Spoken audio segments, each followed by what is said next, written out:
Hey everybody, it's Digitif. What's up? Happy Poke Monday. Thanks everybody for waiting. I was just saying in chat, usually when I start stream, I let it roll for 5, 6, 7 minutes for multiple reasons.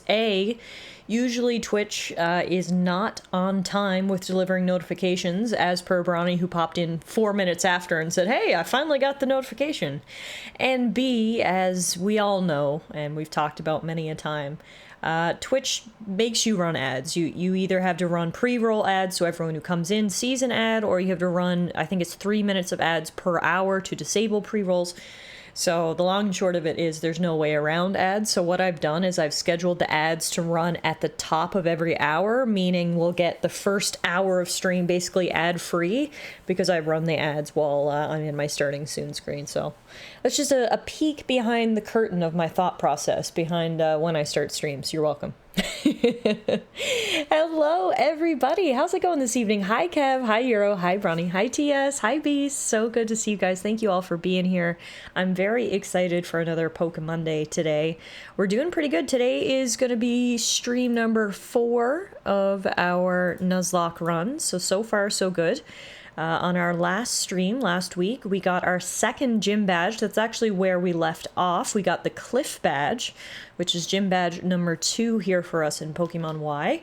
As the name probably indicates, it is the rock type gym badge. So it was a fairly easy gym, judging by the fact that most of our team is a water type because they're blue.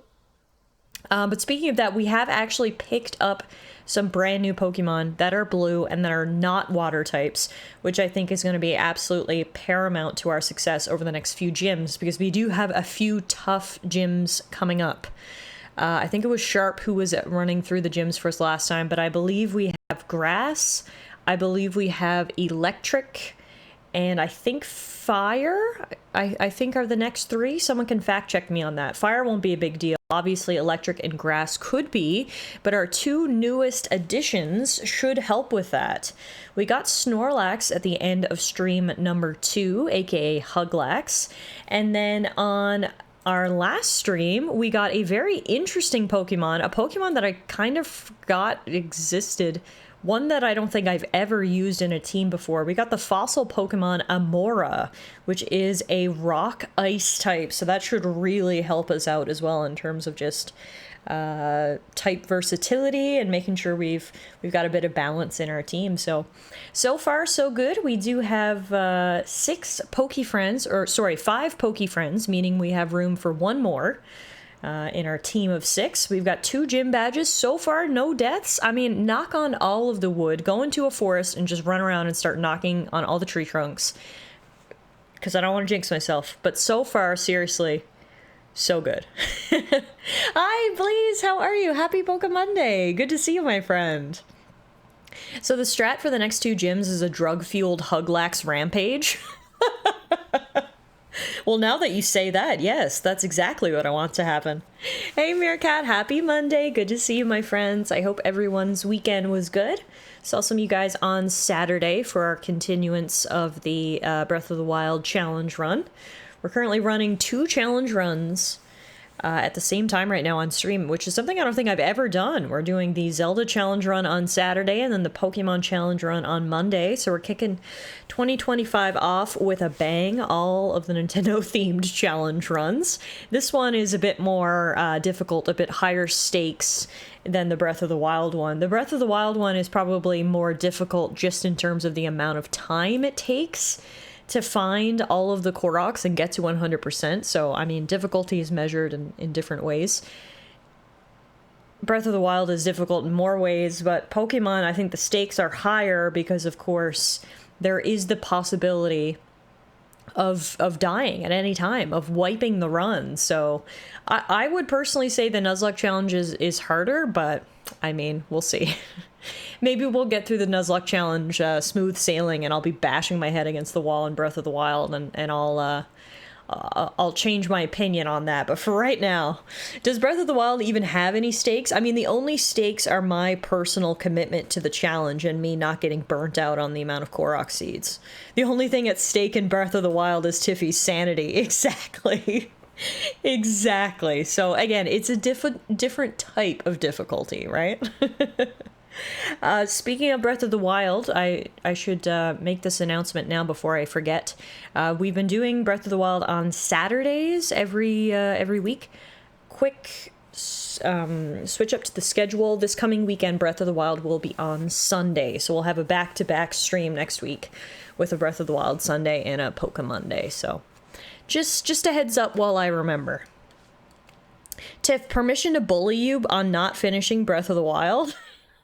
So what you're saying is you're trying to up the stakes. You're trying to make it more difficult, because now not only do I need to retain my sanity, but I need to do so because if not, I'm going to get bullied.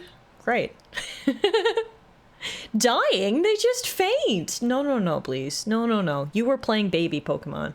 We're playing big kid Pokemon, okay? Catch up. By the way, I bought Ninja Gaiden 2 Black yesterday and beat it in 10 hours. Did you play 10 hours straight? Good lord.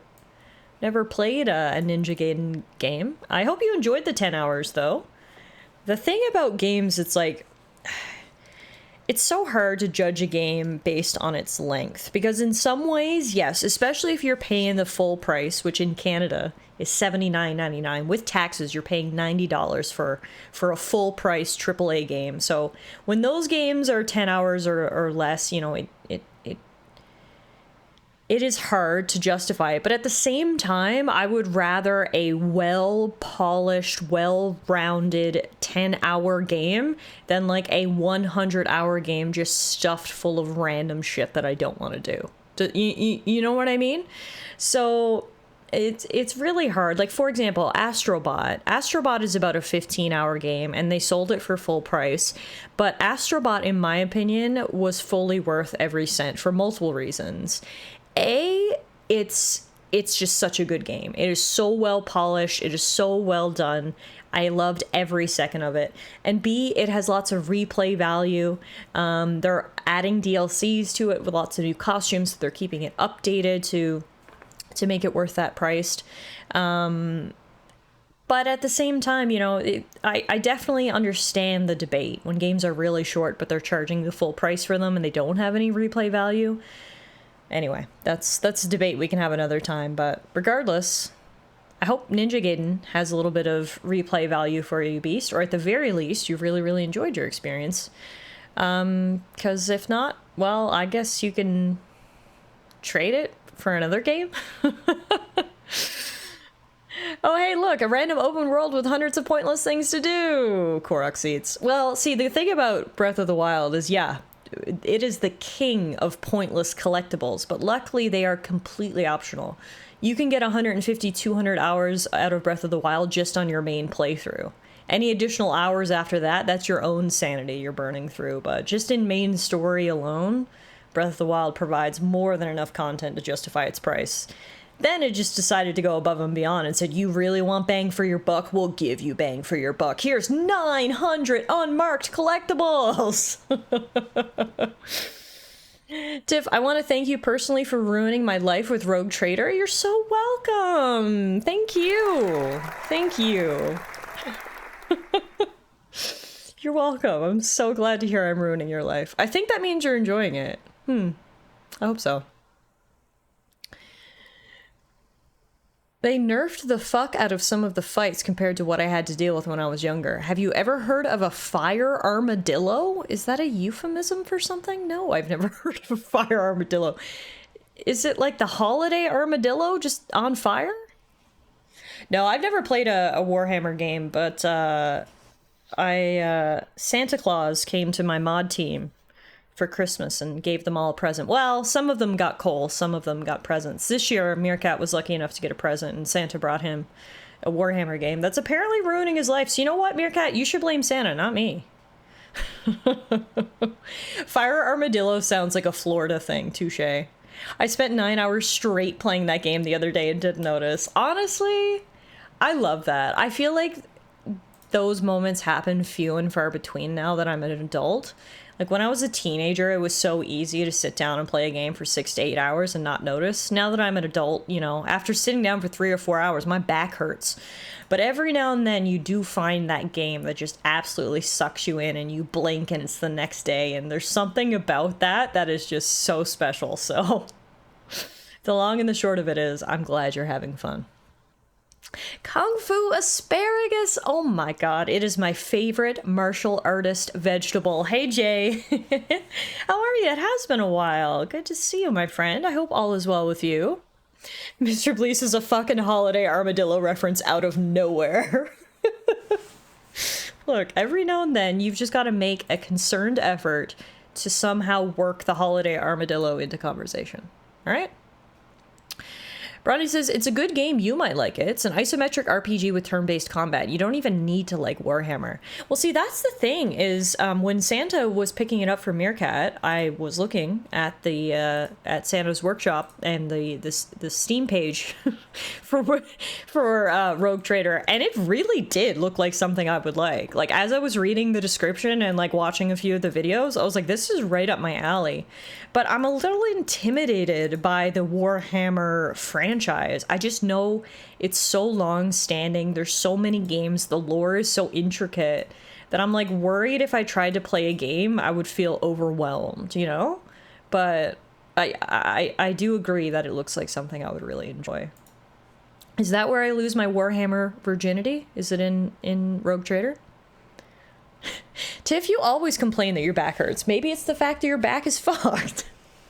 Hey, that was a low blow. Meerkat just kicked me in the gonads.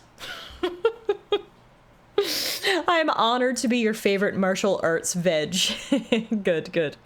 Excellent. Hey, Noella, the only thing I know about Warhammer is that there's a lot of reptile guys that look really good in Bara Smut form? Hang on, what? What is Bara Smut form? What is Bara Smut? Warhammer is just orcs and fascism, right? I don't know. There's also the guys in those suits. They kind of look like the power armor from Fallout. Warhammer 40k, everyone is the bad guy equals most of the lore. Disregard the lore, just play the game for the horde shooter it is. Oh yeah, speaking of martial artist vegetables, if anyone's into Warhammer here, it's my friend Kung Fu Asparagus. I don't know if you guys have ever stopped by any of his streams. If you haven't, you should. Because Jay is an amazing artist, and he actually paints Warhammer figures. And basically, all I know about Warhammer is from what I've seen Jay paint. There's some really cool-looking units out there. Oh, it's pronounced Bara, and it's just all the guys are way too buff. Oh, I see. Okay. Look, you learn something new every day. Thank you, Noella. Also, thank you for the shout-out, Meerkat. Everyone go check out my friend Kung Fu Asparagus, who was actually just streaming Warhammer 40k Space Marine 2. There you have it. Tiff, there's multiplayer in Rogue Trader, just like in Baldur's Gate. Well, look, maybe someday. God knows I don't have the time for another 100-hour RPG right now, but maybe someday. Speaking of RPGs, I think it's time for us to get into the good old Pokemons. If you guys haven't seen any of the Pokemon Blue Nuzlocke run yet, the rules are simple. It is a Nuzlocke challenge, meaning that we can only catch the first Pokemon we encounter on each route. We have to nickname that Pokemon, and if the Pokemon faints in battle, it is dead. So we have to try to beat the game without wiping out our entire team. The twist with this specific Nuzlocke challenge is that we can only catch and use blue Pokemon. So our first encounter on each route has to be blue, otherwise we cannot catch it. We're doing all right so far. We've actually got 2 gym badges and 5 Pokemon on our team. And if I didn't say it, we're actually playing through Pokemon Y, which is a game that I haven't played in over a decade, and I forgot how good it is. I've been loving playing through Pokemon Y again. It's been such a breath of fresh air. It feels like a brand new Pokemon game. It's been that long. I have no idea what even happened in Pokemon Y, so it's been a lot of fun. And yeah, without further ado, how about we load up the game here and get started.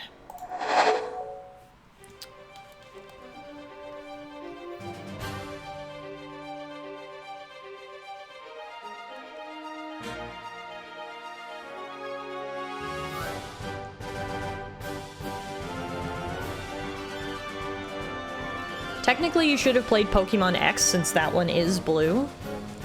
I gotta be honest, Beast, I never even considered that, but you're right. I really should have done Pokemon X. The reason I played Pokemon Y is because I remember playing Pokemon X last, like when I played originally on the 3DS, so I figured, I'll play the other one this time. But you're so right, I probably should have played X. Well, too late for that now. Alright, so when we left off, we literally just exited the Silage City Pokemon Gym leader Grant, the wild yet cool and collected rock climber. And yeah, we're done here in Silage City, so let's check the map really quick and see where we're gonna head next. I think we're heading north, but God knows I have no idea where I'm going, so let's see. Yeah, so we're done in Silage City, we're gonna head north. Our next spot is Geosenge Town, a town lined with mysterious stones and encircled by strange ruins of old.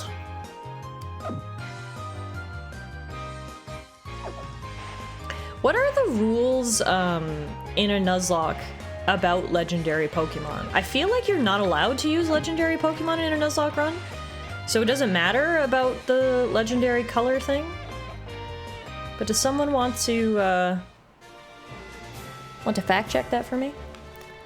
Welcome to Route 10, also known as Menhir Trail. Now this is a brand new route for us, so we're gonna start tonight's stream with a bang. Let's see if we can find a new Pokemon here. Into the grass we go!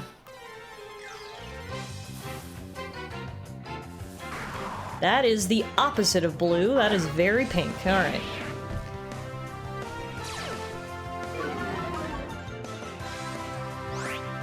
Oh, I also didn't realize that Squirter is paralyzed. So we should actually go back to town so we can heal up before we head out. And we just got our encounter and we couldn't catch it anyway, so then we're good for the rest of the route. Where's the Pokemon Center? There it is.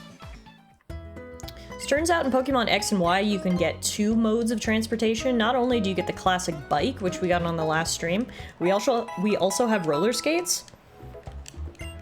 So Have Wheels will travel around the Kalos region. Banning of legendaries is only listed under the increased difficulty section of the rules, on Bulbapedia anyway. Okay. I can't remember, in our other Nuzlockes, did we use legendaries? I feel like we didn't. So maybe I was inadvertently making my challenges harder for myself, without even knowing it. But I genuinely can't remember. This place is flowing with power. I often come here to recharge. Because only blue isn't difficult enough.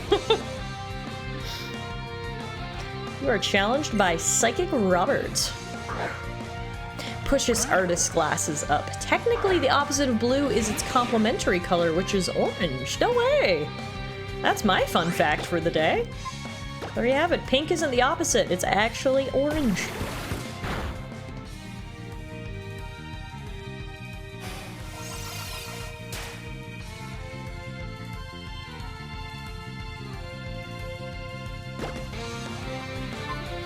Is Solosis a psychic type? I think he is.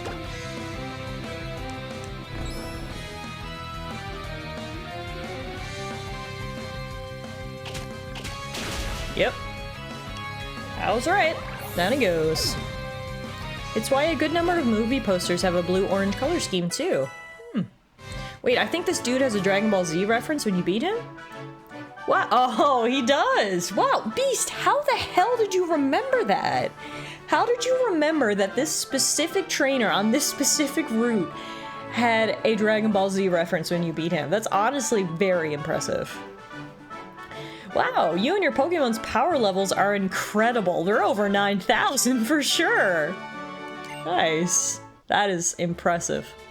Someone help, I'm peeking. It's all downhill from here, Beast, but I'm glad you had your moment. Hey, Sharp, how are you? Happy Poke Monday. They're just stones, right? Says this random lady. Tourist Fumiko. It looks like she was on a shopping spree. Wait, Tiff, do you actually not know the color wheel? This question is not meant to be insulting in any way. Thank you for the clarification, because when I was reading the the message, I was like, oh no, they're gonna make fun of me. No, I do not know the color wheel. I feel like I remember learning, now that you say the words color wheel, I feel like I remember learning about that concept in elementary or junior high art class, but that was 15 plus years ago, and I had to throw out all of my art knowledge to replace it with knowledge of the law.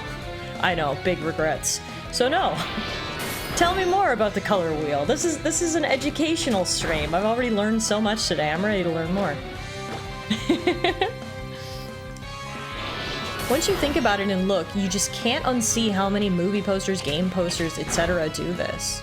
I'm gonna have to keep my eye out for blue and orange now.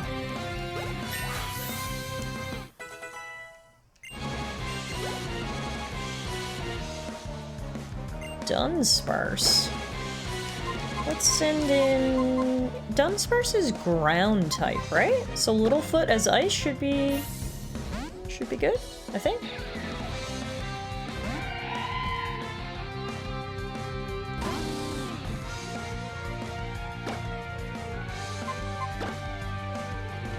We haven't used Littlefoot much in battle, because the last gym was rock type, which was much better for our team to just use their water type moves.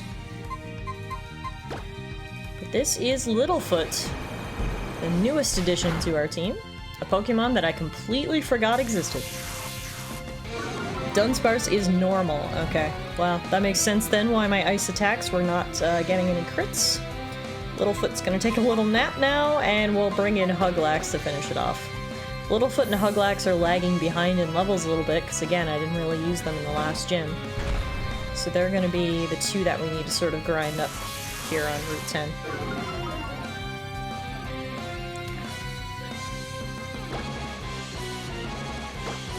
The color wheel is actually science, color science. Science based on human vision and perception, so kind of a mix. You'll learn new things every day. Littlefoot grew to level 23. Le Ballon grew to level 28. Look at all these level ups. And we're not even done here. Fumiko's sending out an Azumarill. Let's see who's chunkier. Huglax versus Azumarill. Was this your encounter for the route? The encounter was the Snubbull that we encountered when we very first walked on the route. This is a trainer battle here. Where my hug at looking ass? His name is Huglax. That's definitely him. Whoa, okay, hang on. Fun fact coming from Jay. Here is a fun color fact. The color magenta is a lie. It is essentially our brain's missing texture file. Okay, you're gonna need to give me some more explanation on that one, because you have certainly piqued my interest.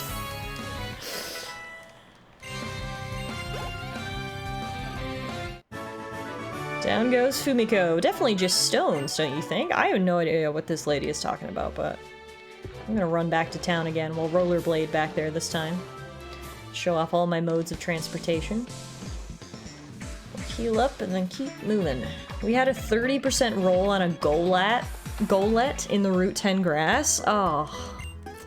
And of course, I got the Snubbull, which is technically not the opposite of blue, but it's pretty opposite, if you ask me, with no color wheel knowledge.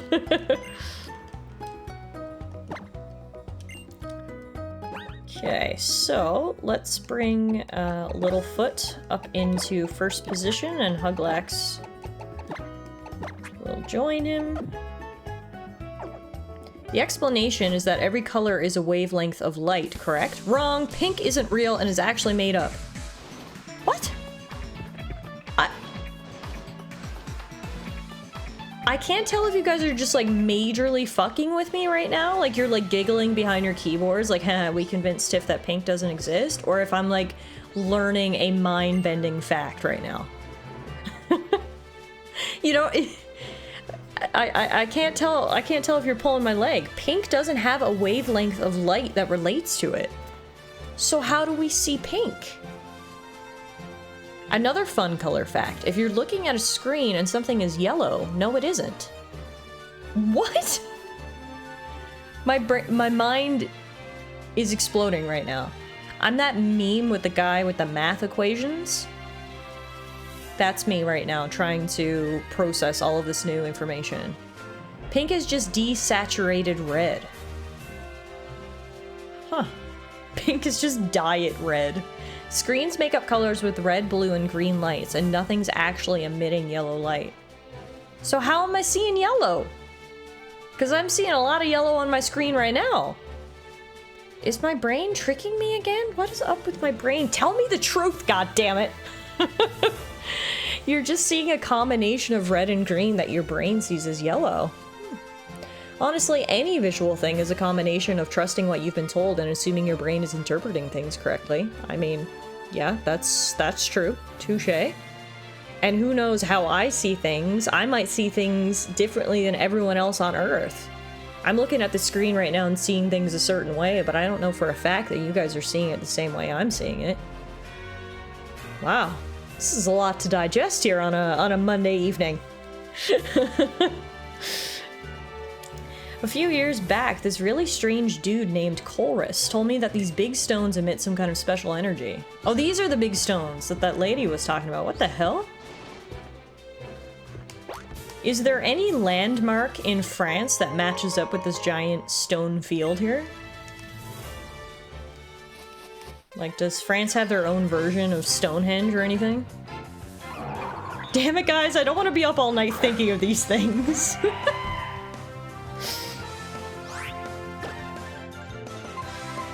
Sigiglyph. Sigiliph? I have no idea what typing that is. Let's try easy one.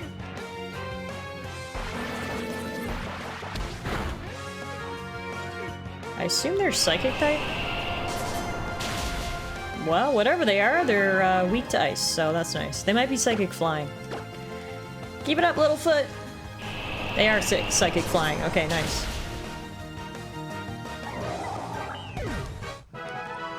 BBC did a good documentary on color perception. Horizon, do you see what I see? The color you see might not be the color I see. Because they're the same spectrum, we agree on names, and that was the gist of it. Interesting. God, guys. And who said video games were uneducational? Who said spending all your time on the internet was gonna dull your brain and you'd never learn anything? Here I am, learning so much about colors. The Karnak stones are what these stones are based off of. Okay, interesting. That's, I've never heard of the Karnak stones before. Add it to the list of things that I'm learning on tonight's stream, because this is a lot.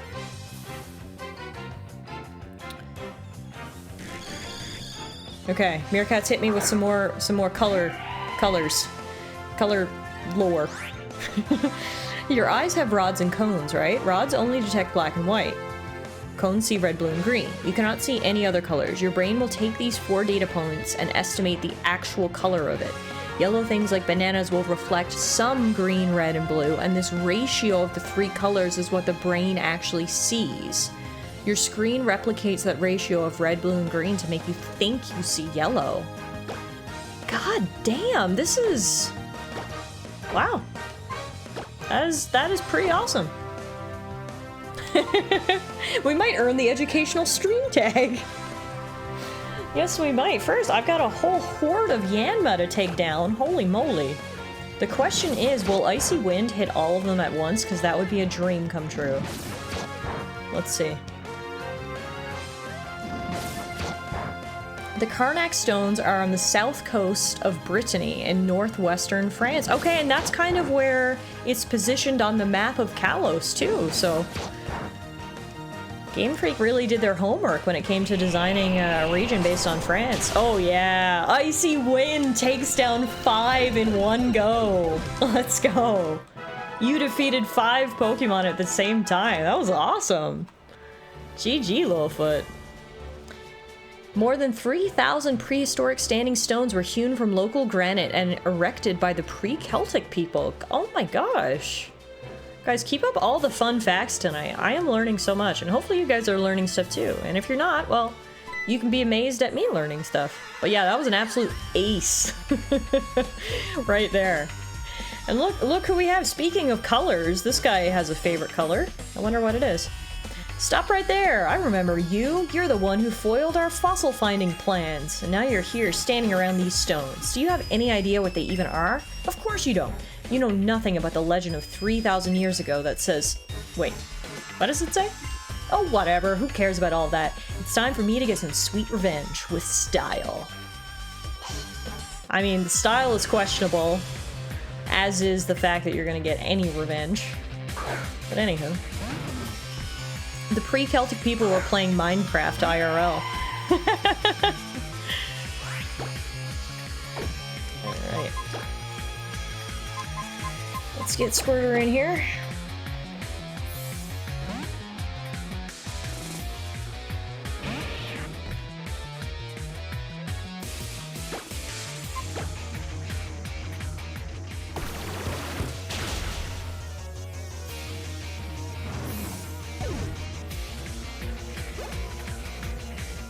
Littlefoot grew to level 24. Next up is Golbat, which we'll actually switch Littlefoot back in for. Freeze those wings.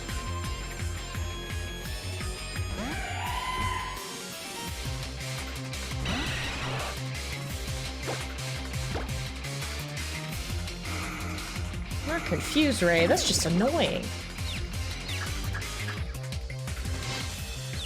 Come on, Littlefoot. Keep it together. Nice.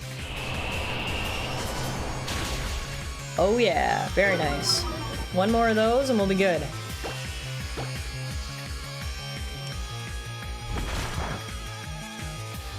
Come on, Littlefoot.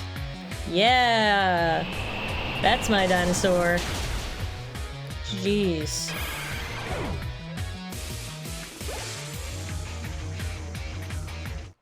GG's to Squirter, who grew to level 28 and wants to learn Water Pulse. We'll probably let him learn that.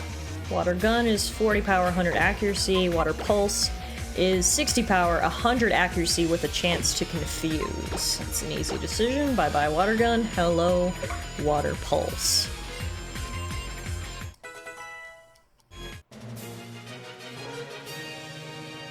You may have beaten me again, but when I lose, I go out in style.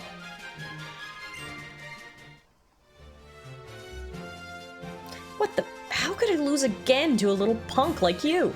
What are you, some kind of trainer prodigy or something? I see. Roger that. Gotta love the Holocaster. I can get updates on my mission in real time with this stylish device. Whoever thought this thing up must have been one truly stylish individual too. And on that note, it's time for me to scram with style. Noella, aren't you the one who suggested the nickname for Squirtle? I'm pretty sure Squirter was a product of your imagination. I'm a copy-paste an explanation of magenta from Reddit that explains it better than me. Magenta is the glue our brains use to roll the light spectrum into a color wheel. Try imagining it in terms of sound. There's something it feels like to hear a low noise, and something it feels like to hear a high one. If you hear both at once, nothing special happens, you just hear high and low at the same time. Magenta in sound space would be if there was a totally different sound for this combination of low and high pitches, which didn't really sound like either of those two elements. So you're right that Roy G. Biv are just cultural labels that we've assigned to different percepts. For example, in Russian, light blue is a unique color just as light red is in English. We call it pink. Huh. After stream tonight, I'm gonna go Google the color wheel and like catch up on everything I've been missing since junior high art class, because clearly I've been missing a lot.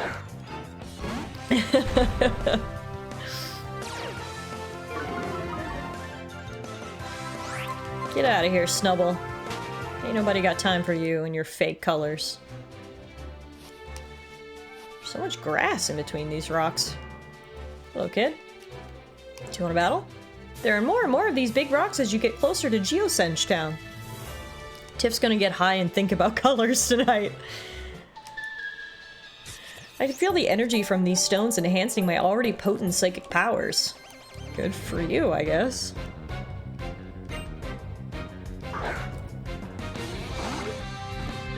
Unfortunately for you, you're gonna send out little squishy psychic Pokemon, and I'm gonna send out Big Boy, and Big Boy is gonna squish your little boy.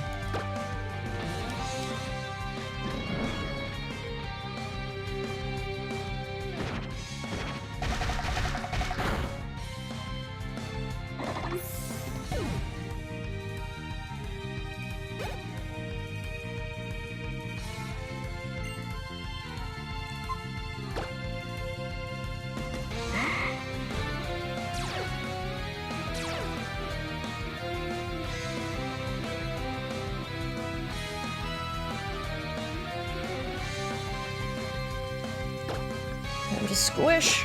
Another little stick.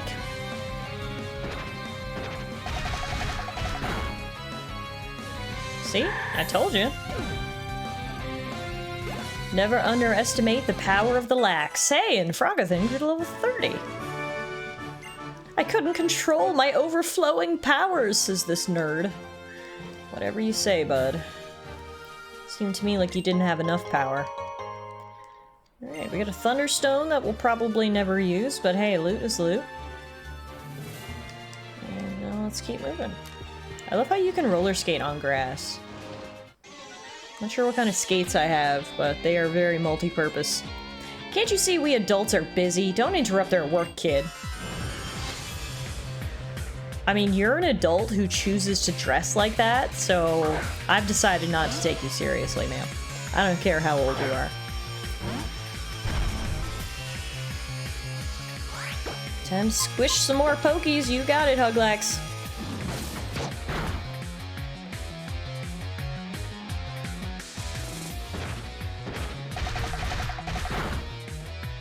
As you can probably see, we've got Huglax all set up for the Sleepy Time moveset.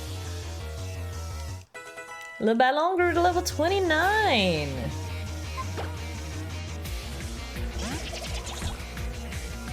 By Sleepy Time moveset, I mean he knows rest and sleep talk for his own rest and restoration. And he also knows yawn to make other people take a nap. And everything else comes down to strength. And who's stronger than our big boy Snorlax? Nobody. Huglax is Stomplax.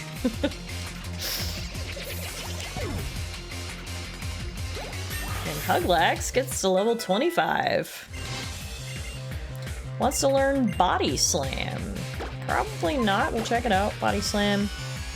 User drops onto the target with its full body weight. This may also leave the target with paralysis. Honestly, that would be better than Strength.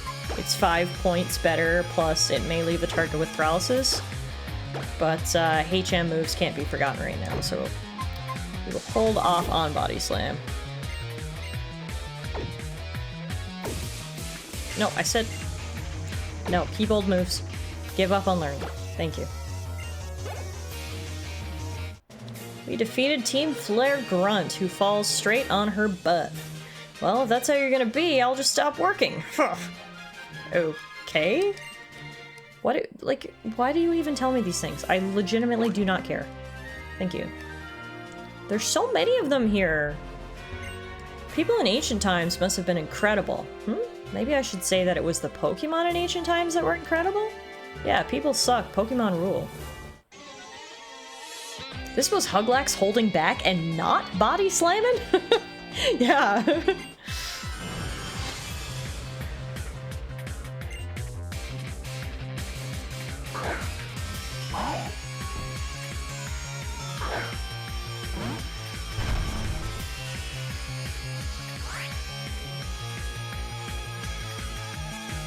Alright, just got a text from him on.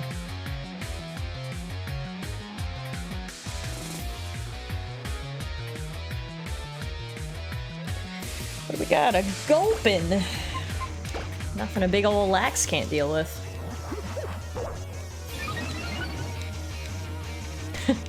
People suck. Pokemon rule. Case in point. These orange dweebs. Hi, Tips Mom! Hi, Internet Chat!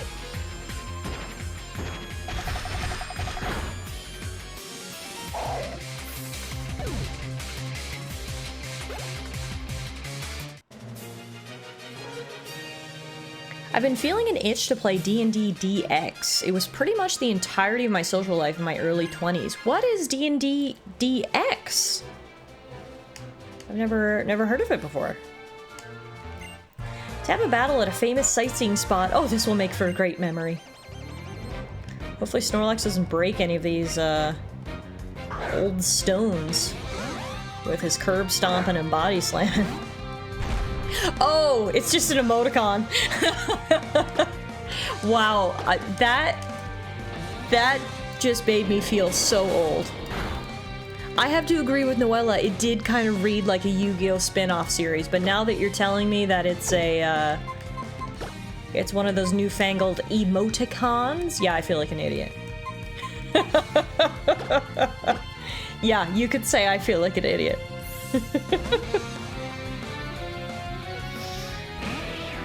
Jay, when you played D&D, were you ever a DM?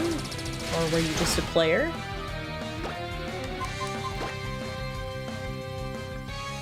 Sweats in 31 years old. I'm sweating hard here at 30. In Tiff's defense, the more common use was XD because RAR XD. Yes, exactly. That's the one I recognize more.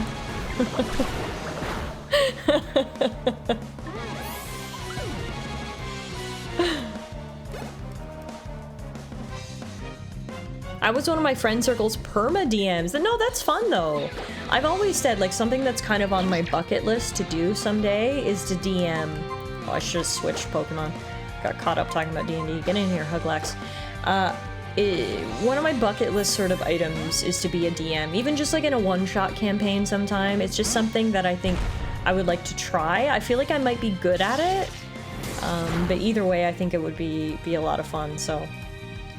Maybe someday we can do a little one-shot campaign here. I can DM and we can get some of you guys into play. That actually might be a lot of fun. Summer charity stream idea there. Yeah, that's actually a good idea. We've done one D&D stream before. We did a D&D holiday-themed one-shot. 2 years ago, Euro was our DM for that one. It was a ton of fun. I would absolutely play in a TIFF campaign. Okay, I'm glad you guys are open to the idea at least. I would probably, you know, be a real noob at it, but I'd try my best and I'd make it fun. I can guarantee fun, if not cohesion. I think a one-shot would be the only way I ever play D&D, but I also hate math, so that's also stopping me. I mean, if you use like a, if you're not playing in person and you're using, you know, a web client to play D&D, that limits the amount of math you have to do, because when you roll your dice, the client will just add up your totals for you. Yeah, exactly. Virtual tabletops helps with the math a lot. I'm also open to a campaign and would help you DM. Or maybe I'll need to start thinking seriously about this.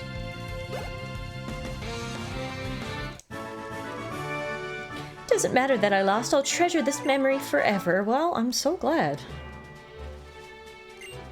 They call them standing stones because they're standing up in a row. That's what my travel guide says, at least. I guess that checks out. I think we're finished in this little standing stone area now, though. I just went to the left there a little bit to see if there was any hidden items. There were not, so unfortunately now we need to fight a Sigilith, but it's fine. Free experience. I've done a little D&D, and there's groups at work that play it and Cthulhu. Bleez, are you still at the indie game company? I feel like last we talked about your career, because, you know, I like to check in on everyone's careers every now and then. I'm basically your career counselor. You had mentioned that you were going indie after working so many years in a AAA style setting. How's the indie lifestyle been treating you?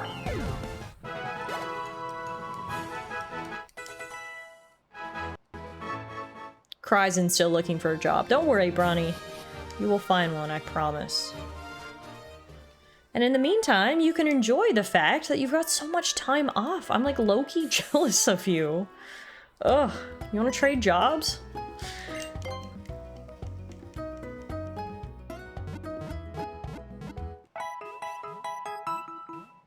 Thank you for healing my Pokies, Nurse Joy. Looks like we made it to the next town. Let's chat with everyone here. If you have a Pokemon that's pretty slow, give this one a try. Tallara obtained TM66 Payback. The Payback move doubles in power if it goes off after its target makes its move. I gotta spend time looking for a job. It's not holiday time. No, that's true. That's true. In theory, being jobless is very nice, but I remember when I was looking for my job after I moved here to Calgary and spent those 3 or 4 months job hunting. It really does take up hours of your day looking through job postings, getting all your materials right, you know, writing your cover letters, applying. There's so many of those jobs where you apply, you give them your resume and your cover letter, but for some reason you've still got to type all the info into individual boxes in the job application. I get it. It's unfortunately not as much of a holiday as I'm making it out to be. I totally get that, but you can dream. It's not quite indie as such, but I'm doing really good. I'll let you all know when I can say anything. Okay, so you're still working on your game. Gotcha. That was gonna be my next question, was if you guys had released a game yet, but I will wait patiently until such time you can share those details. Those job apps made me want to cry. They were so freaking annoying. Ugh. Yeah, so annoying. These big stones are pretty resistant to weathering, which has made them a symbol of the eternal for many people. Lots of folks even think the stones possess some kind of mysterious power. Did you come here to see the big stones with your Pokemon? Maybe you'll get lucky and the stones will impart some of their power to your Pokemon. Ooh, sorry, excuse me.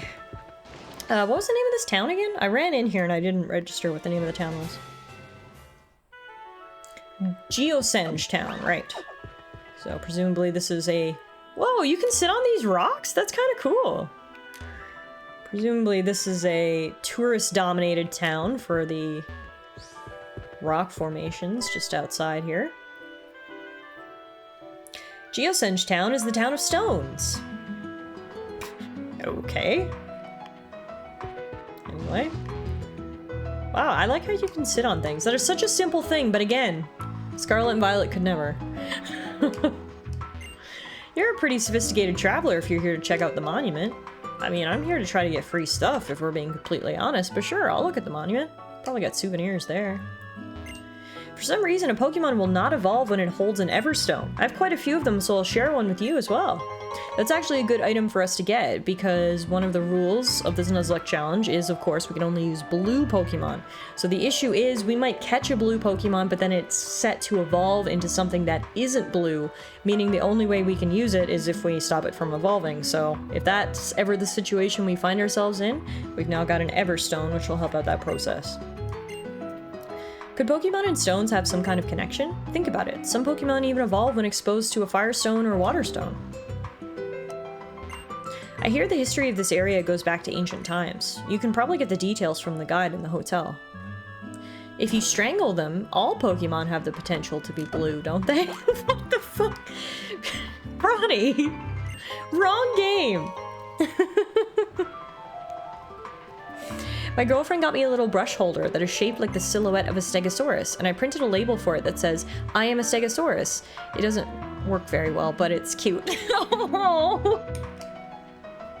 Okay, love. Stegosaurus brush holder. I'm in. So like each of its little spines is like the bristles of your brush? That's so cute. Brownie says, oh, there's a crossable line now? Yes, you just crossed it. Someone please ban Brawny Fanta. Welcome to Hotel Marine Snow, located right here in cozy Geosenge Town, the town of stones. And where might you be from? Is that right? All the way from Vanderbilt Town. Well, it's a pleasure to have you here. I think your Snorlax is great too. It makes me happy when other people like the same Pokemon as me. I get curious about people who like different Pokemon than I do. Hello. I feel like every single town we've been to has the exact same hotel. Like the layouts are identical. These must be a franchise. We're at the Hilton Holiday Inn. Kanto version. Kalos version. Wherever the hell we are. This is the Kalos region, huh? Not bad.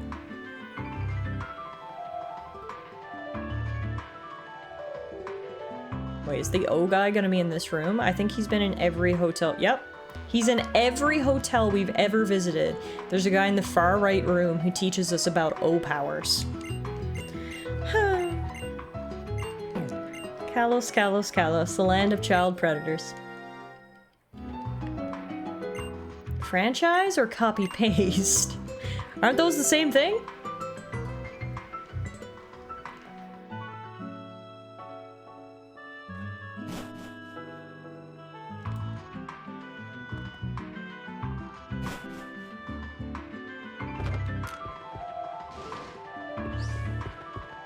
Love this random, like, rock garden they have here behind the hotel with 2 rocks in it.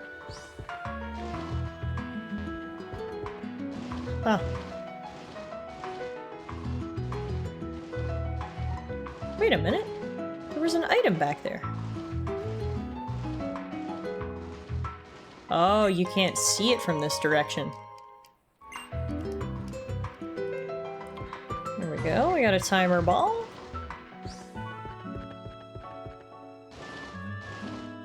Oh, time for a photo spot. Time to call my personal photographer, Phil the photo guy. Hey, what do you want to do? Take my picture, peasant. I mean, what? That's honestly a really cute picture.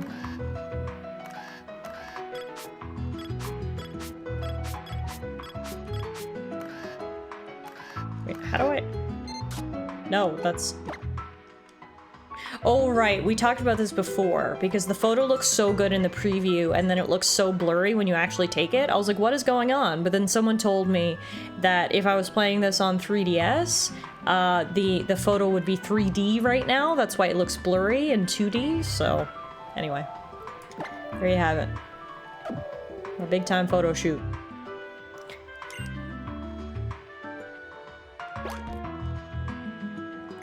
And in conclusion, the stones on Route 10 are lined up so they connect to Geosenge Town. Silage City's gym leader, Grant, is researching them, but much about these stones remains unknown. Wait, is she just doing a tour right in front of the town gate?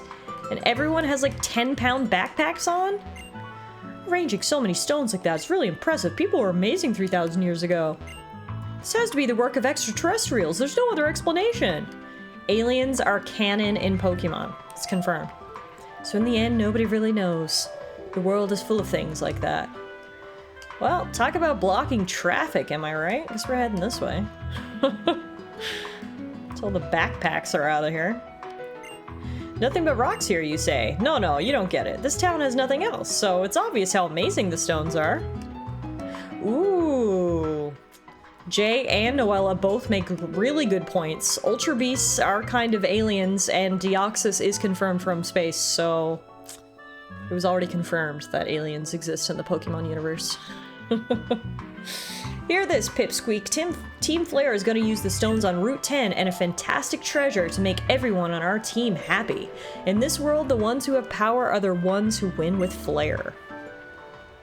I'm not sure why you just, like, shout your plans at a random teenager, but anyway, good luck using these historical stones to make your friends happy. I don't know. Are you bringing them on a guided tour? Like... Tallara, was someone from Team Flare here just now? Yeah. You said he was here, but he isn't anymore, is he? There's only a dead end up ahead. I wonder where that Team Flare guy went. I mean, it should be pretty easy to find out if it's a dead end, isn't it? Follow him in a minute. I want to make sure we've creeped in everybody's houses here first. Can't miss up on the potential of any free stuff. Ooh, those are cool. They look like the claws of a monster, like coming up through the ground. These ancient stones are said to emit a mysterious power. Honestly, yeah, this is kind of cool. Looks like a summoning circle or something. Looks like if I stand in the middle, Diablo's gonna pull me down to the depths of hell or something. Kind of looks like the 3 fingers that some of the Reggies have. Oh, yeah. Maybe there's a giant Reggie under the Kalos region just trying to claw its way up through the ground. Fossilized tentacles. Way to ruin it, Brawny. Thanks.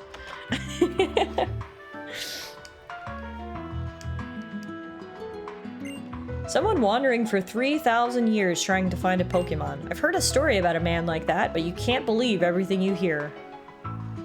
I mean, I think the more incredible part of that story is not that someone spent 3,000 years looking for a Pokemon, it's that someone was alive for 3,000 years. Is it Nicholas Flamel? Like, I want more details on how he's immortal. Alright, let's see where Team Flare went. Oh, it is a dead end, but it's quite clearly hiding a very modern-looking steel door behind this rock. Hi, Karis, how are you? It's an ancient artifact. Yeah, definitely an ancient artifact. Nothing weird here at all. Unfortunately, though, my brain has not yet developed enough to use critical thinking skills, because I'm only 15, so we're just gonna pretend it's a dead end, and now the traffic jam has cleared up over on the east side of town. First, though, we've got someone interrupting us. Lucario, what are you doing? Hey, you're that trainer from Route 5. A woof? Not exactly sure, but I think Lucario is saying it wants to battle with you. Would you battle with us? So, I have 2 Lucario, but do you know which is the one that has taken a shine to you? The one that doesn't hit me much?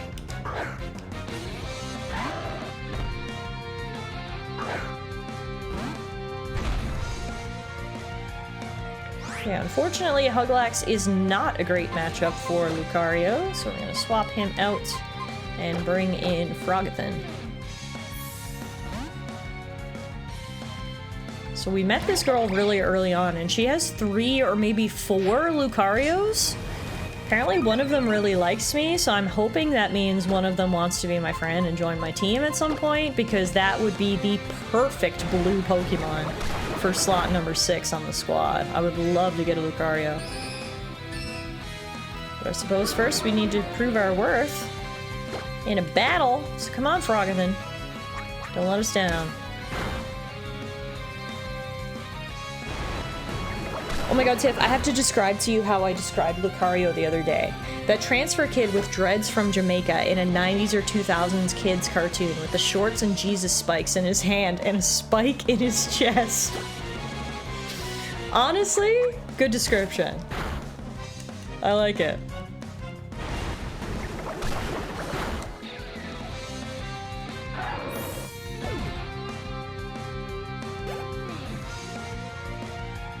Nice, Huglax leveled up.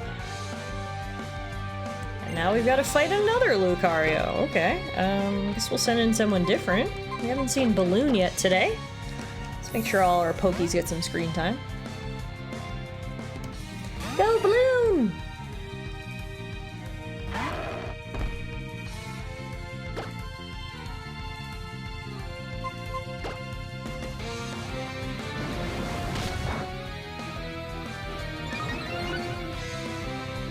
This Lucario we are seeing, I would describe it as Anubis taking a vacation at the beach with shorts and all. And going to a heavy metal concert later, that's why he has spikes on his wrist.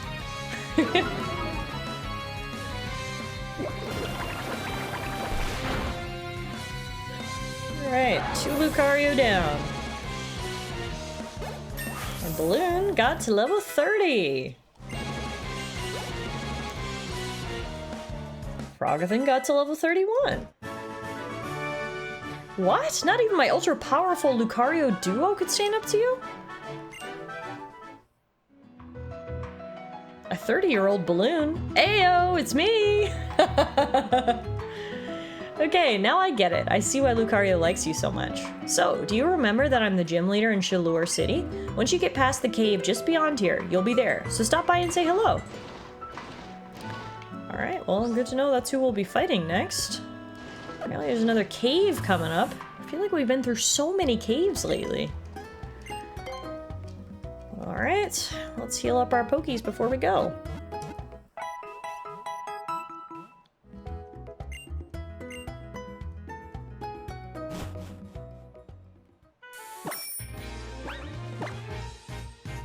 Littlefoot back in the first position. Presumably there will be a lot of Zubats in the cave that we can Icy Wind. Here we go. Route 11, Mirror Way. Alright, we get another encounter on this route. Do you like smooth stones? I think they're neat. Good. I mean, it's important for everyone to have hobbies and interests, so... Look, smooth stone... Wait a minute. Is smooth stones a euphemism? Sir, did you just say something creepy to a 15-year-old girl? Oh, I need to get out of here. I use everything I have as a source of my power. My body, my spirit, and my emotions. Psychic Emmanuel. Sending out the Solosis.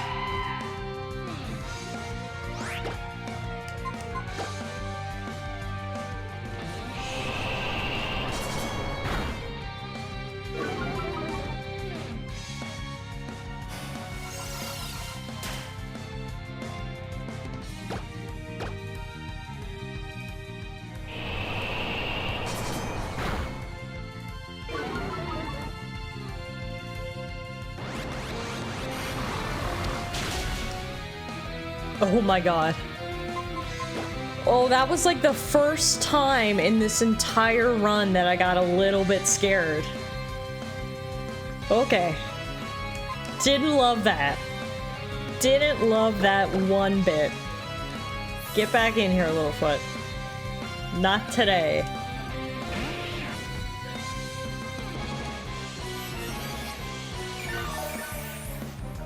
When you hear that critical hit noise, my butthole clenches. Whew. Alright. All is well. Squirter can just bite them to death.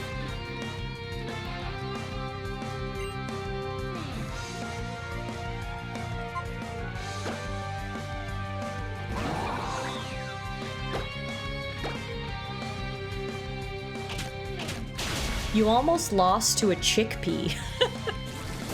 Wow, when you put it like that, it's real embarrassing, isn't it? Oof.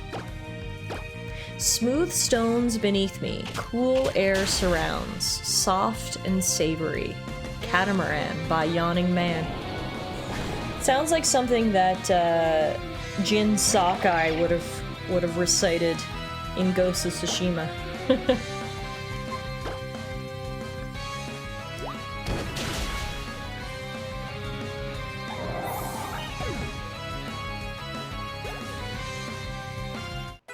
We're to level 30! All my kids are getting in their 30s. Littlefoot is 26 and wants to learn Ancient Power. Wow. It's ironic considering the move that almost just took us down. Alright, let's get rid of Mist and let's learn Ancient Power. Is Sigilif a biblically accurate angel? Maybe. You and your Pokemon were far more powerful than I could have imagined. Alright, let's just run back to town and heal. They don't have nearly enough eyes for that. They have North American native vibes. What gen was Sigilif introduced? Were they introduced in Gen 5? The American generation? Because if so, Karis might be right. In the newer Pokemon Snap, it was found in underground ruins. That checks out too. I could see that. Oops. No, I'm good, Joy. Thank you.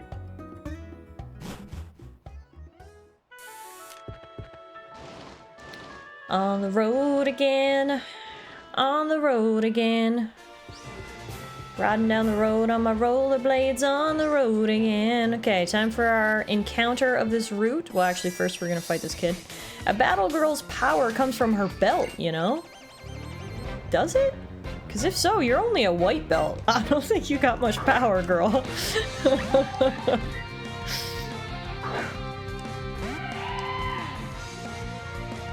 Mien Fu. That is a fighting type. Littlefoot is a rock type. So we are gonna take you right out of there.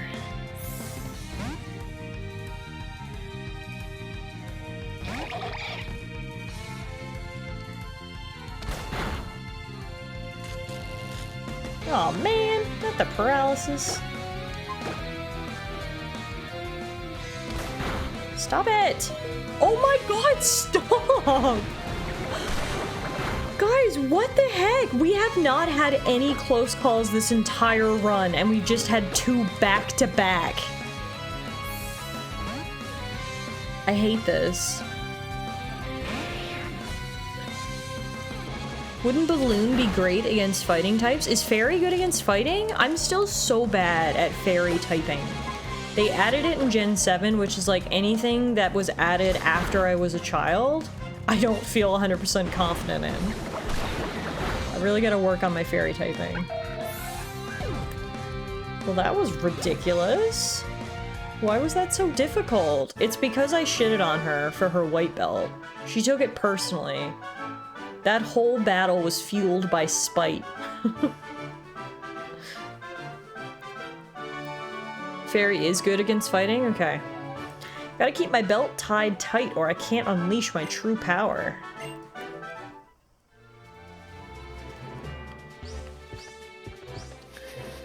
Alright, well, guess what? We're backtracking again. Slow and steady wins the race. You gotta be safe when it's a Nuzlocke. Hey, Nurse Joy, I'm back. She's like, weren't you just here? Yeah, I don't want to talk about it, Nurse Joy. The story involves a girl with a white belt.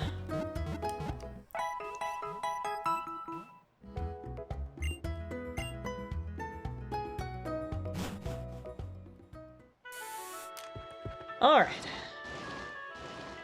Back to Route 11. We still didn't get our encounter yet, so let's get that now. Give me blue!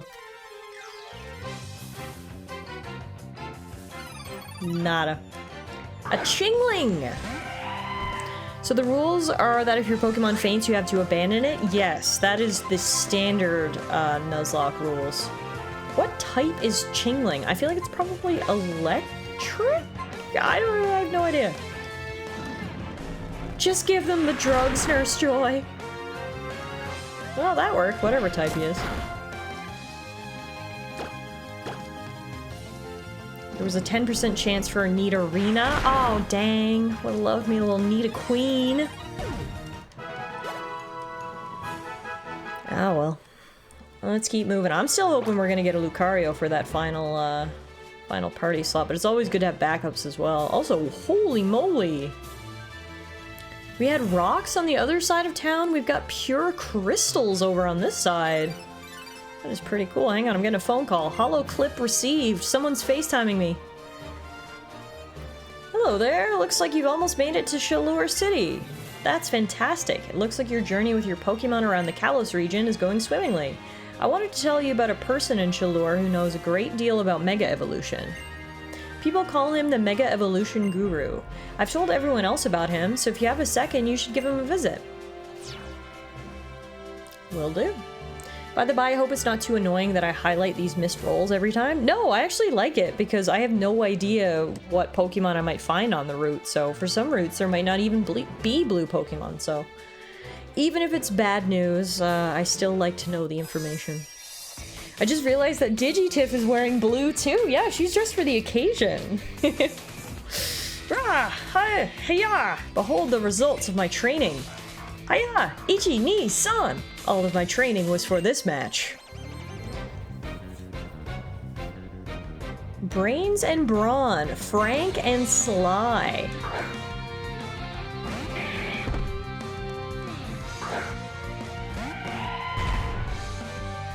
Alright, this is not a great matchup for us.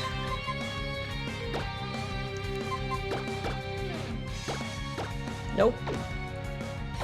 We want to bring in... Brogathan. No, I should have brought in Balloon. We talked about this. Fairy is good against fighting. Come on, Tiff. Get it together.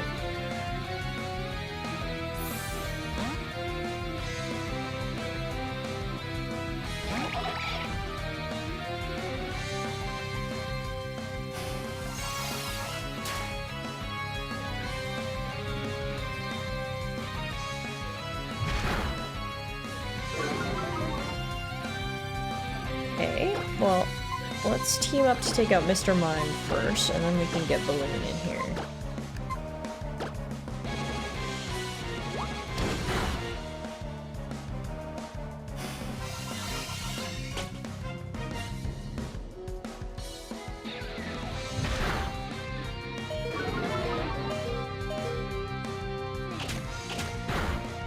Wow. Okay, don't love this. Balloon. In here. Now. Also, thank you for the reminder, Nightbot. We haven't saved yet tonight. There we go.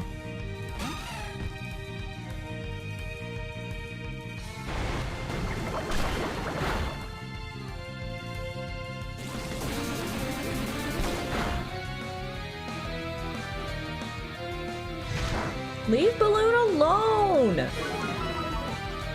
Why is this like the most difficult battle? Okay, do I even have anyone else to switch to? Not really. I'm just gonna heal Balloon.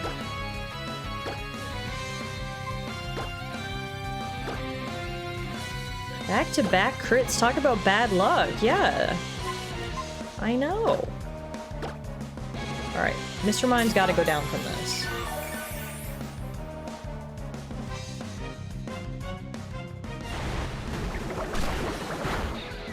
There we go. Now we can focus on Machoke. Balloon grew to level 31. Wants to learn Aqua Ring. I'm pretty sure that's a healing move. User envelops itself in a veil made of water. It regains some HP every turn. Oh, that's awesome. I definitely want that. Alright, let's get rid of Charm.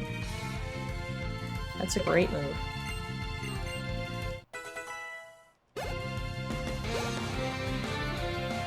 And everyone's leveling up. At least this tough battle is paying off in terms of experience points. Oh my god! Another crit! Literally, what is happening? What is happening right now? How is he getting so many crits?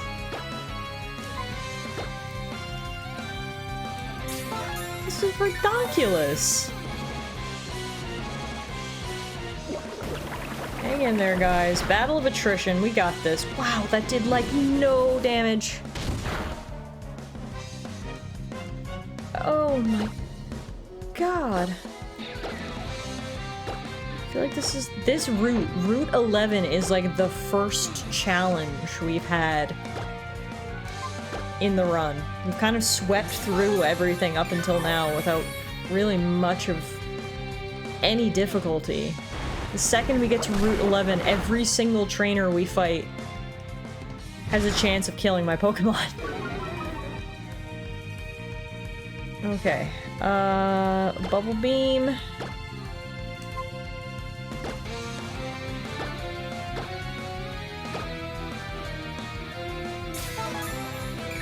Just keep healing Frogthin. He can be our tank. Oh, one more hit. One more hit. One more hit. One more hit. He's using low sweep, right? I've literally had to go and check that it doesn't just have a 100% crit rate. No, apparently this guy needs to go buy a lottery ticket because this is like the most insane luck ever. When they faint, you send them to the farm, right? Yeah, the farm where they live happily ever after. The farm upstate, you know, where all lost pets go. Whew. Frogthin grew to level 32. Littlefoot grew to level 27.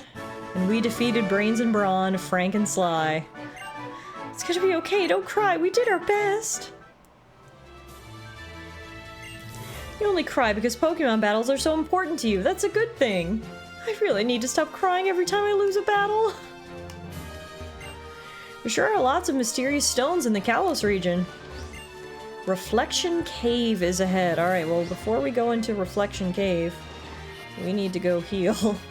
Oh, again, Nurse Joy's gonna be sick of seeing me. She's gonna be like, your insurance benefits are almost up. You are maxing out on what we can provide with this free service. Better stack an intercontinental ship levels of health items. Just rent out a shipping container and pack it full of potions. Since we're in France, the farm has a really nice French name. It's called the Abattoir. Ooh. What does that translate to?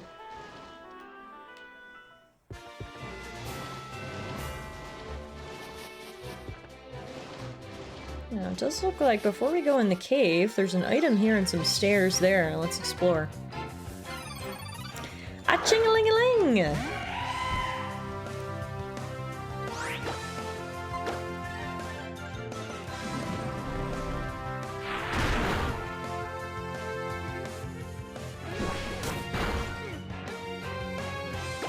Let me guess, abattoir translates to something bad?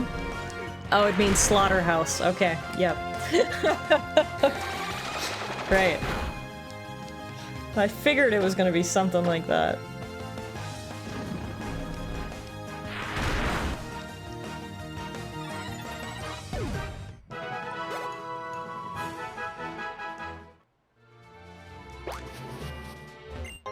We found a hyper potion.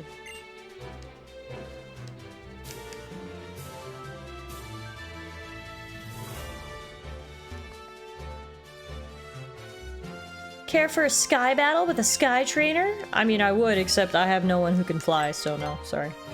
Well, this is a bit disappointing for a sky trainer like me. How long have you been standing there, ma'am, waiting for someone to walk up here?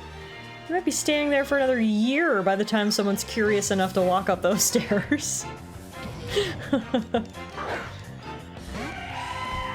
Sorry, I couldn't give you what you wanted. Give you what you needed.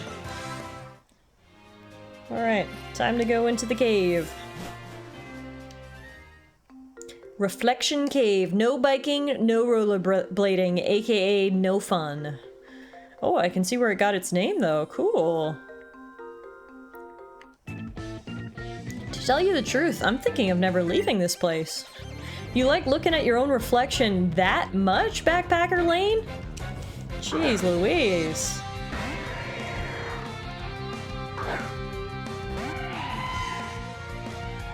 Just a single Lanoon, huh?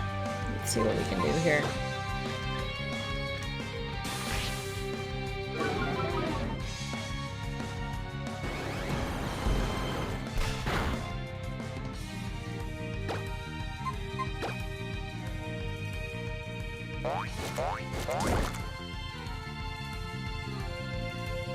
Avoided the attack. Stay still, you weasel. No! Now I'm flinching?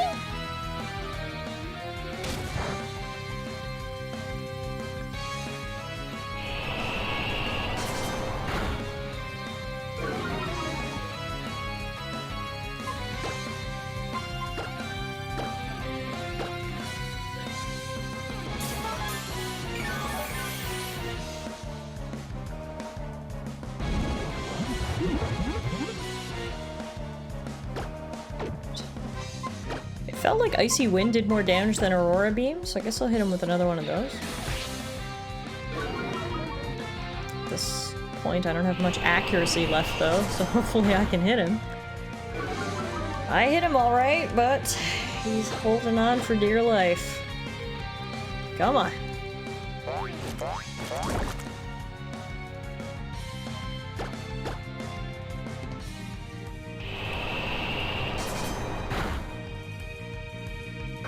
There we go.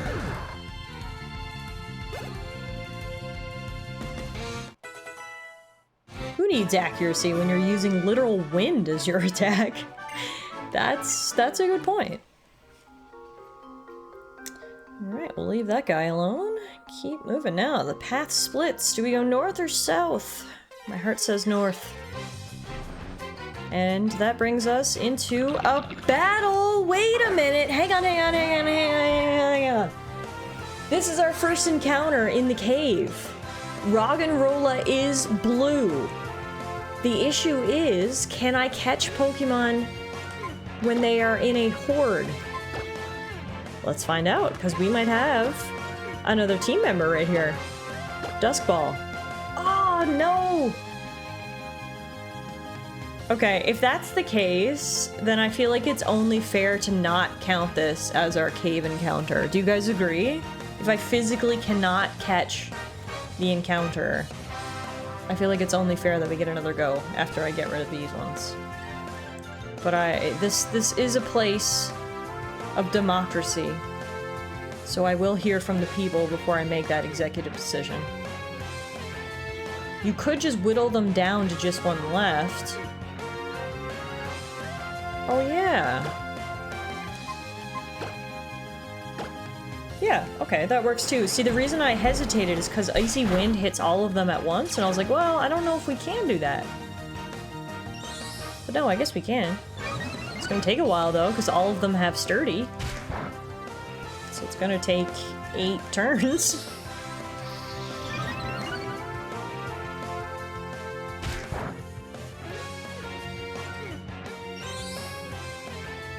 This is the derpiest little Pokemon to add to our team. He's only gonna be level 11, so he's gonna be pretty useless for a while, but that's where experience share comes in.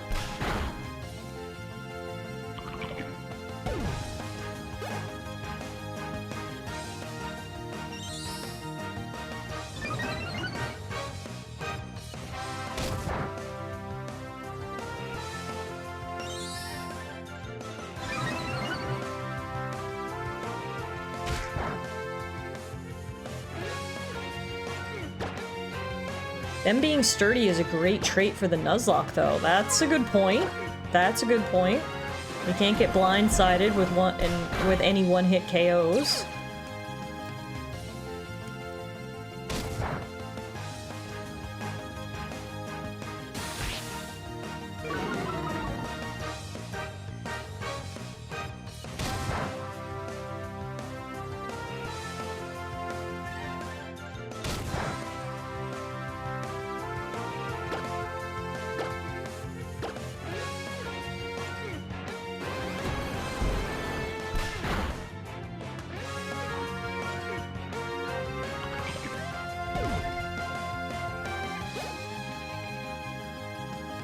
Alright, 2 more.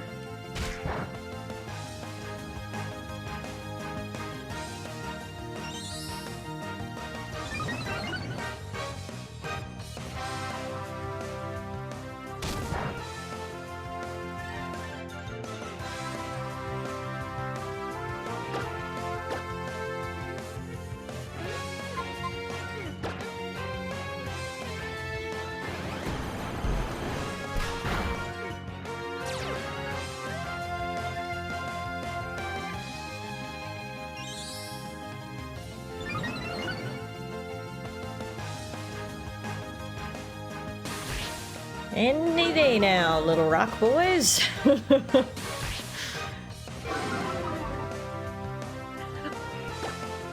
Oh my gosh, Karas. Okay, first of all, I completely forgot we had we had that redeem, the name of Pokemon redeem. So shout out to you for taking the initiative and spending the 15,000 loonies to name our next Pokemon. And honestly, great name, D20 for the Roggenrola. I actually really like it. We must have made the redeem during our last Nuzlocke. No, not during the apple pie. It must have been before that. I forgot we did too. But I like it. Karas took the initiative. He redeemed. Name a Pokemon and chose D20. So guess what? When we eventually get to catch our Roggenrola, we're naming him D20. I like it. Question is, what's D20 short for?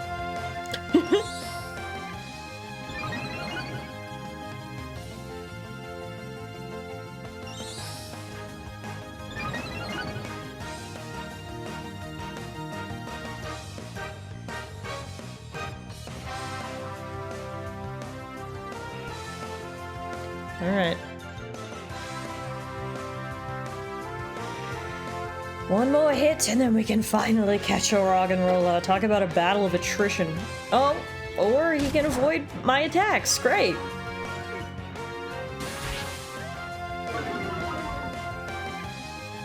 D20 is going to make less sense once he evolves, but hey, that don't matter. Sometimes that makes it even better. Oh my god, are you serious? I can't even hit him. They've used that many sand attacks. My accuracy cannot physically go down anymore, and I can't... There we go. Okay. Whew. I was gonna say, this battle's been annoying enough. Get out of here. Get out of here. Alright. Now's the moment of truth. Dusk Ball. Let's go.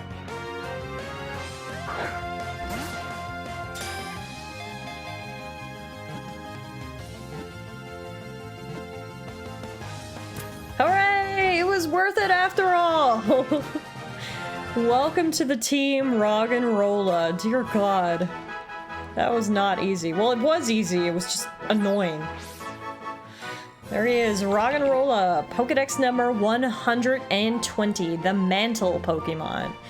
He is a rock type. He is 1 foot 4 inches tall and weighs just about 40 pounds. They were discovered 100 years ago in an earthquake's fissure. Inside each one is an energy core. Oh, damn! Are they gonna start hunting Roggenrola into extinction for their energy core?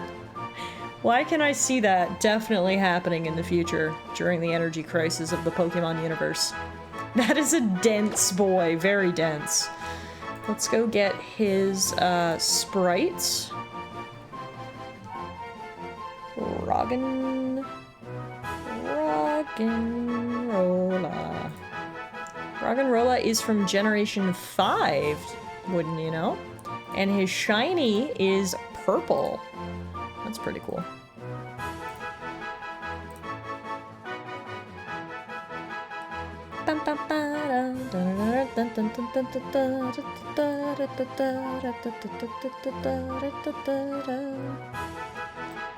You are Roggenrola, welcome to the squad. We already know what we're gonna name you, D20. Thank you for the hydration as well, Brownie. Even digital tiffs need to stay hydrated. Hydrate, don't dehydrate.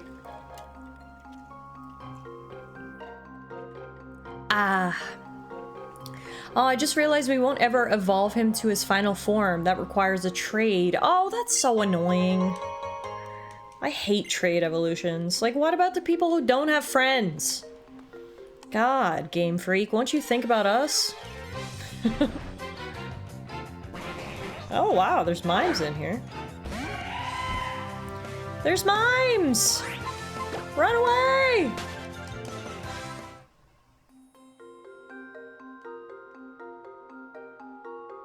Tiff, I'm your friend! Oh, thanks, Meerkat. I needed that right now. Oh my god, I'm so sad we didn't get this as our encounter. Not just the Wobbuffet, but the female Wobbuffet, so it has the lipstick. This thing is freaking iconic. Wobbuffet! Wow, can I have a take-backs of Roggenrola? Don't let him hear that. Sorry, D20, I love you, but like, come on. Who wouldn't want one of these things? Am I right or am I right? Alright, if you're cloaking yourself in mystical veils, I'm, no, you won't let me escape. Great. Is Wobbuffet just a normal type? I think he is. She is, right?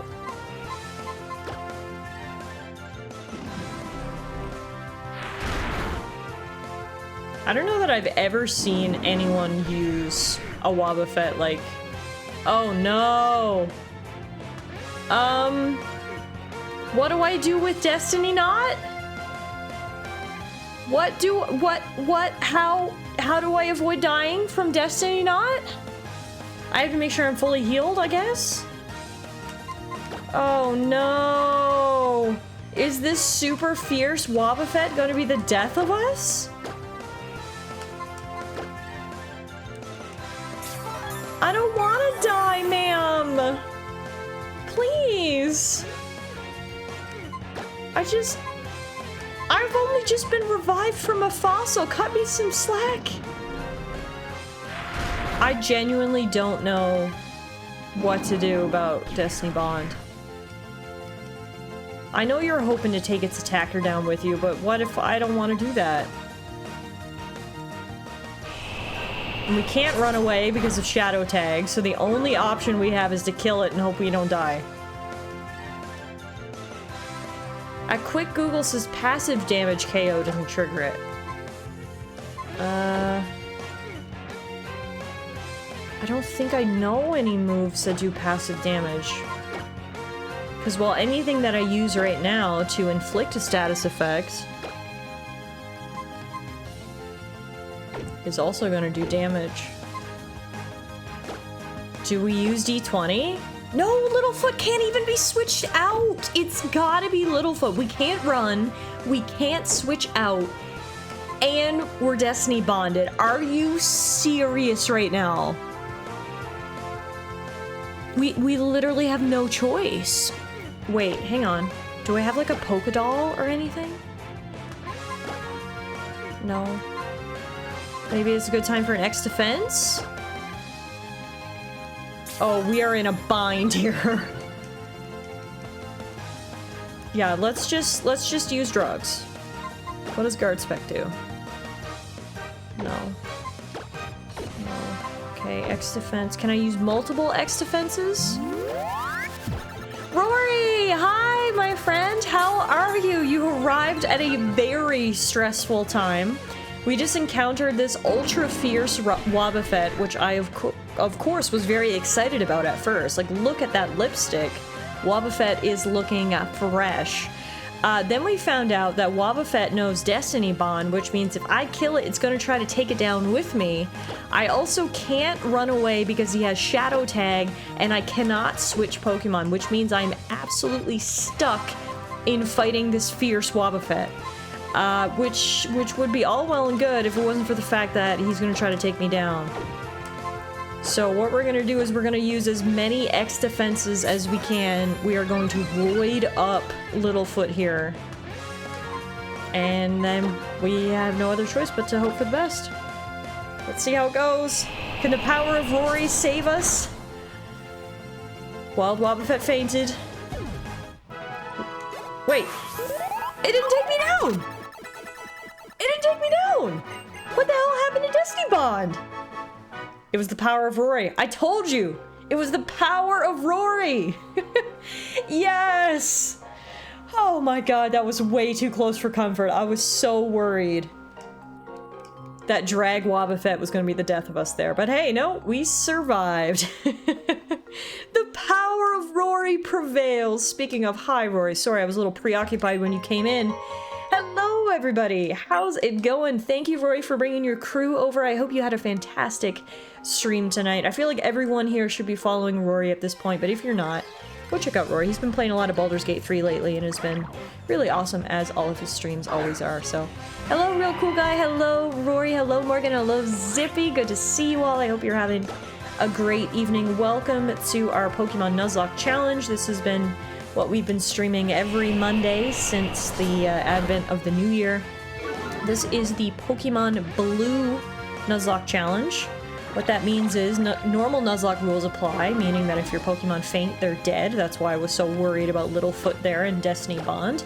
But the extra wrinkle that we're doing in this Nuzlocke challenge is that I can only catch and use blue Pokemon. So a little bit of an added layer of difficulty. Obviously reduces the number of Pokemon that we can viably find, catch, and use. But so far, knock on all of the wood, so good. We haven't lost anybody. We've got a full team of 6 Pokemon, and we've got 2 gym badges, so let's go. Rory says, I'm very hungry, I need to lurk for a bit, but I'm around. Yes, of course, my friend. Literally, whenever I'm finished stream, I like immediately run and get food. I'm always so hungry, so I get it. Go get your food. Thank you for your raid. Appreciate you. Hi, Tinnitus. How are you? Welcome on in. And Morgan, thank you for the stretch and the hydration. I think I needed it after that very dramatic moment with the Wobbuffet. Ugh. Alright. Who do we have here? Mirror, mirror on the wall. Who's the strongest of them all? Me, right? Oh no, it's another white belt. The last girl we fought who was wearing a karate belt, she had a white belt and I made fun of her so hard that she almost destroyed my hopes and dreams. And we're not gonna let that happen again. Alright, she's got a throw, which means Littlefoot has got to GTFO. We also can't use Huglax, we also can't use D20. So, Squirtle, Frogothin, Le Ballon. Get on in there, Balloon. Need you to hold down the fort against these fighting types.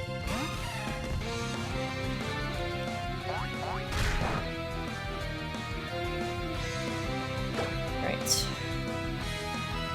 Let's put down an Aqua Ring.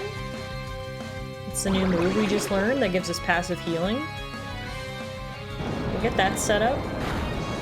So so we can heal as we fight. We're stored, what, 6 HP? Not a lot, but could be the difference sometime. 6 HP will at least keep us going. Keep us out of the yellow while we hit him with some bubble beams. Which did absolutely freaking nothing! Are you serious? Nada! Zip! And not even the good kind of zip with the E at the end. Okay, what about bounce?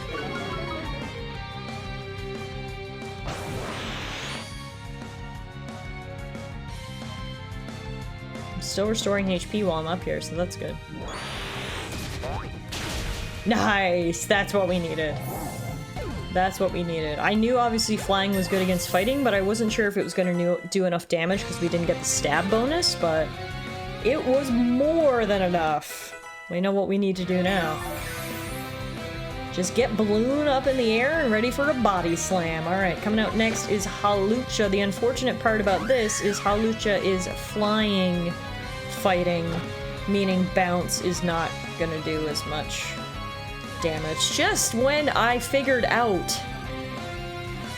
the strat, white belt girl had to go and throw a wrench in it. TS says some additional Googling suggests that Destiny Bond works until the user moves again, or in other words, only for the turn immediately after it's cast. Oh, okay. That makes a lot of sense, and that's how we avoided the Destiny Bond. Okay. Well, we know for next time. Still scary, but good to know. Alright, guess we'll just bubble beam battle of attrition here.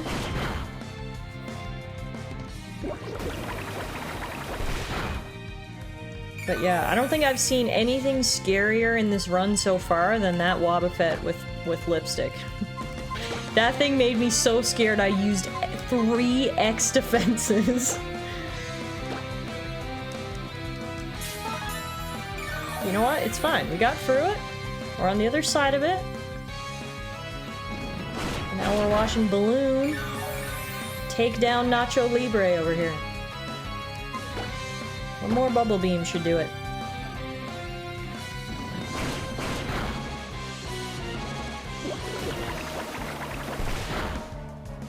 There we go.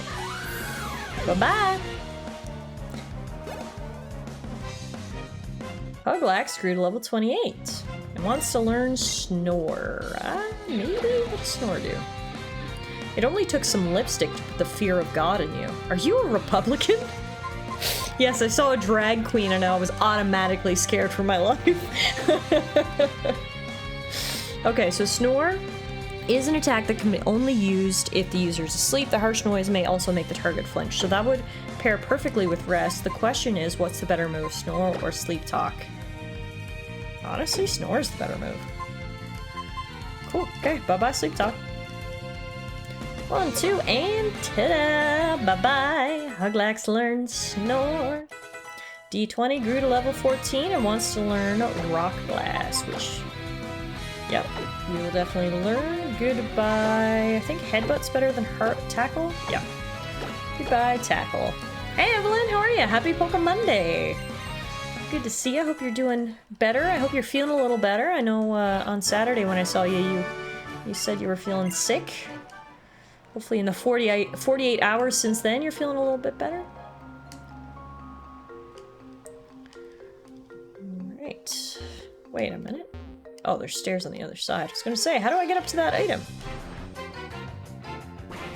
There's so many mines in here. Such a weird place to find a mine. Like, imagine walking into a cave and you just see this mine appear out of nowhere. Start trying to murder you. Honestly, that's a real nightmare. Not particularly, but it's improving. Okay, well, we'll take improvement over getting worse. And hopefully, we'll start to see more and more improvement as the days go on.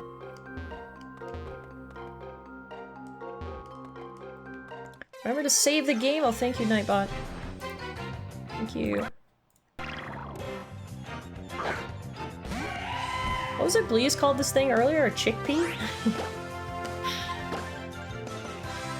where mimes belong, in caves away from humanity. Ash's mom would be very disappointed to hear you say that. She is having an affair with a mime, after all. She's two-timing Ash's dad with both Professor Oak and Mr. Mime. Mimes are always locked away in a cave of their own making. Whoa, that's deep. Ace Trainer? I don't know about all that. I just love Pokemon. Hello, Monique. What do you got for me? You've got a Doduo.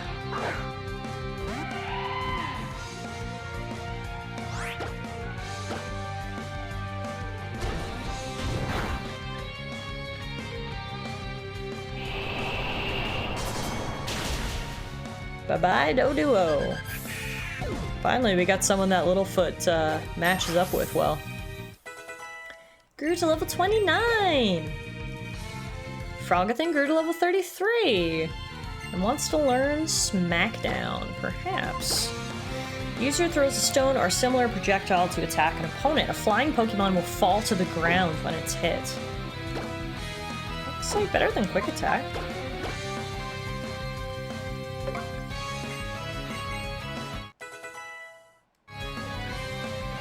Next up is Granbull. What typing is Granbull? I think they're Dark type?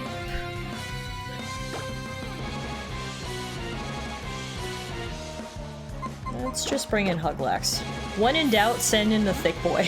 When you don't know exactly what you're up against, Huglax is always the right choice.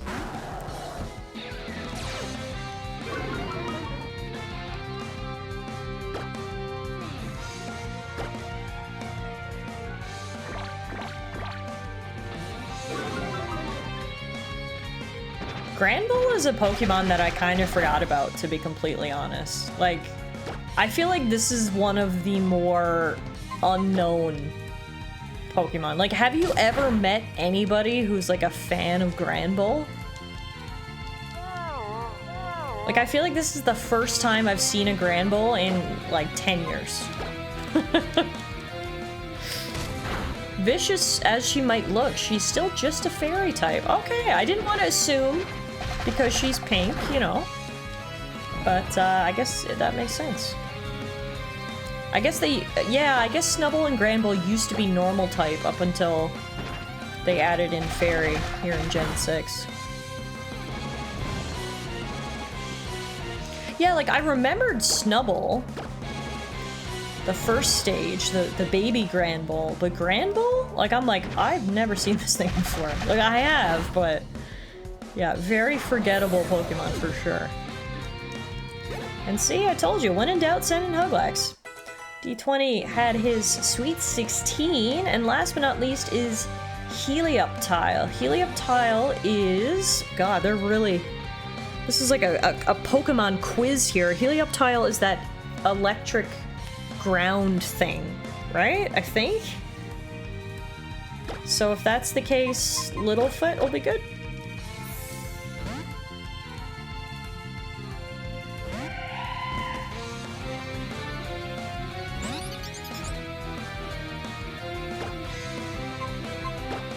Electric normal, okay. Well, unfortunately for me, Littlefoot is all out of PP for her rock-type move. Which I didn't realize before I switched her in, but that's okay, this should still work. Helioptile is the candy wrapper head! Wow, I'm never gonna look at that thing the same again. We defeated Ace Trainer Monique. As a fellow Pokemon lover, you're an ace yourself. Well, thank you, Monique. That's very kind of you to say. Now please give me your money. Yeah, time and place for everything, Mom. I pressed the wrong button. Chill out. Alright, let's put Frogathan up front, I guess. Hopefully we're getting to the end of this cave, because all my Pokemon are getting pretty wiped.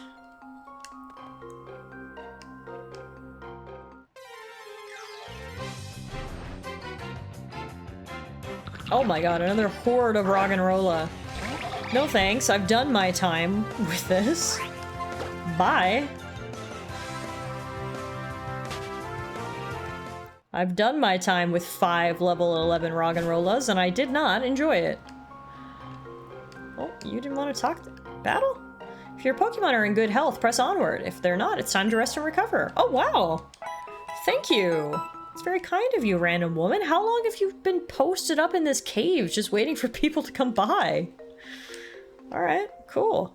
Well, we actually really needed that. That's fantastic. Those Roggenrollas wanted their bro back. I left my darling fiance behind and came over here all by myself. Like, you left him behind forever? Or you just said, I'm going to check out that cave, catch up with you later?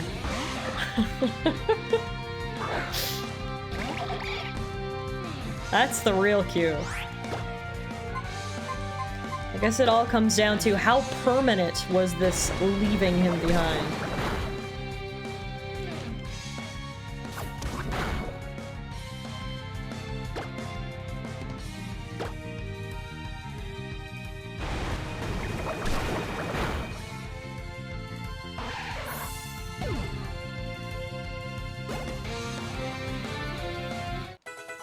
Congrats to Balloon, who just turned 33. Congrats to Squirter, who just turned 32 and wants to learn Aqua Tail. User attacks by swinging its tail as if it were a vicious wave in a raging storm. Now the issue is... I'm pretty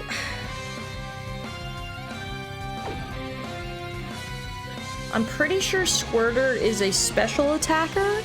So while Aqua Tail does more damage at base, it scales off of its attack stat, and I'm pretty sure Squirter has a higher special attack, so it makes sense that we don't use Aqua Tail. I'm pretty sure. I hate how you can't check your Pokemon's stats in this little move selection screen. D20 grew to level 17? My goodness, everyone's leveling up. Let's get rid of Sand Attack for Mud Slap.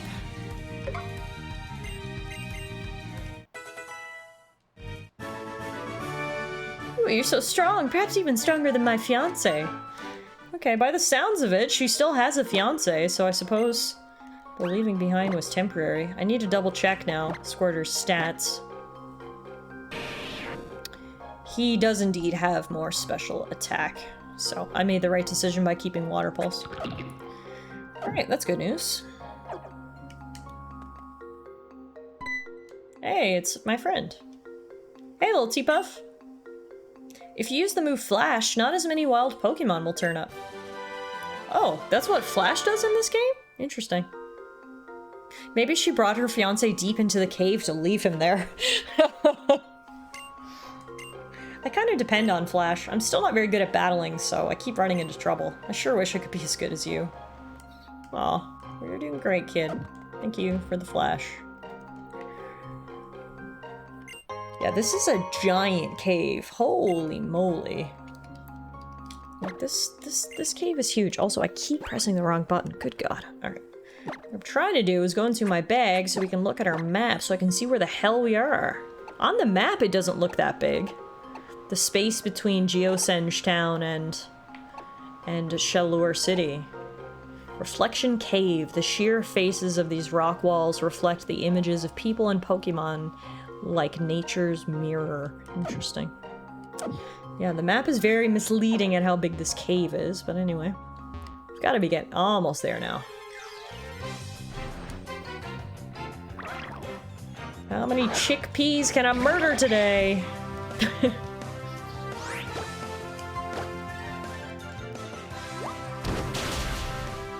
Nice. One hit KO, bye-bye.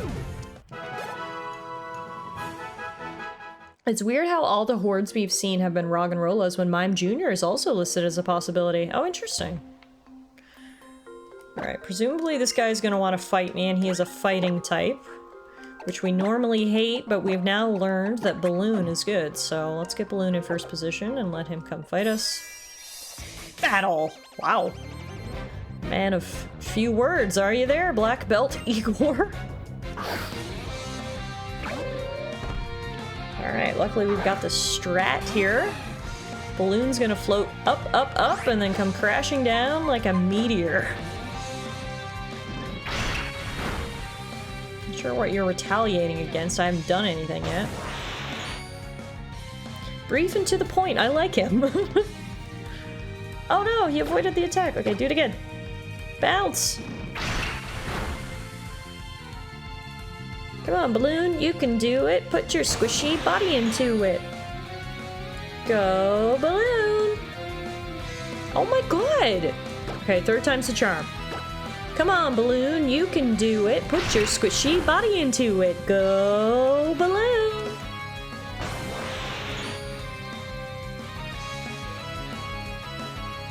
Oh, what the hell? This is rigged. How have we missed 3 times in a row? I know the move only has 90 accuracy, but the math doesn't add up. I have a 90% chance to hit and I'm still missing 3 times in a row? Well, we've only got 2 PP left on the move, so we may as well just use it all, I guess. XCOM, baby! We absolutely have XCOM numbers working here. There we go. 4th time's the charm. And it would have one-hit KO'd him. But that would have been too easy. Alright. 1 bounce. 1 bubble beam. Bye-bye. Sock.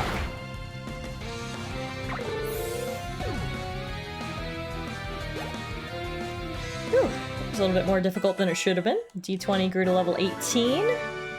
Despair! Wow, Igor, you are an icon. He said 2 words to us today. Battle, despair. Train! He says 3 words to you total. Okay, Igor. Rest your throat now. You must be tired after all that talking. Guess you really socked it to him. Oh my god, the cave just keeps going. Since ancient times, mirrors have always possessed a kind of mystical power. I'll take advantage of that power and use it to defeat you.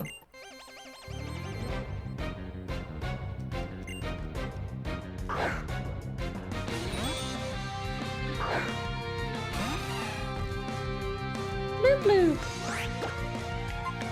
I like Azuril's cry. It's so cute.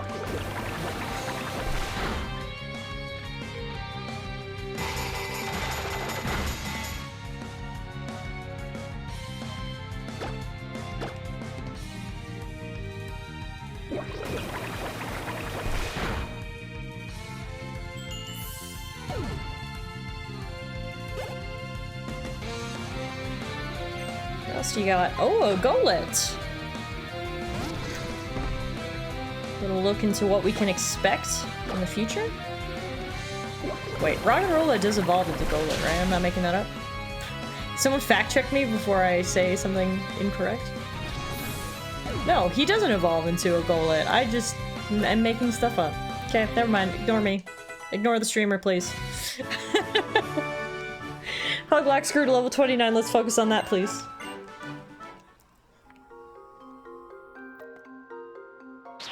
Oh my god. They're coming down from the woodwork. What do we got now? A Pharaoh seed swooped down from above. Let me guess, he's not gonna let us run away? No, he is. Oh. For some reason I thought it was gonna be like, you've been paralyzed by the Pharaoh seed. Wahaha. Oh no, just where has my darling gone off to? Uh-oh, I think we found the fiancé that was left behind. Haruto! Yeah, he's got the Ninarino. This is definitely the left behind fiancé. Trying to keep up with his digital camera. Awkward!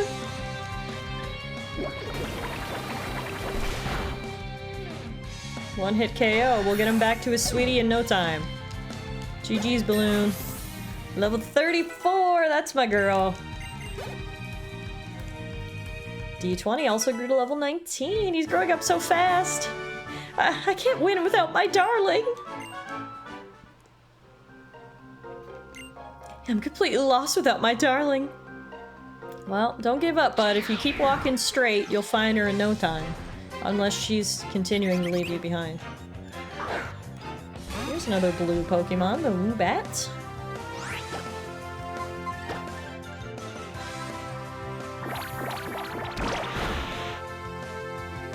Oh, not the flinch.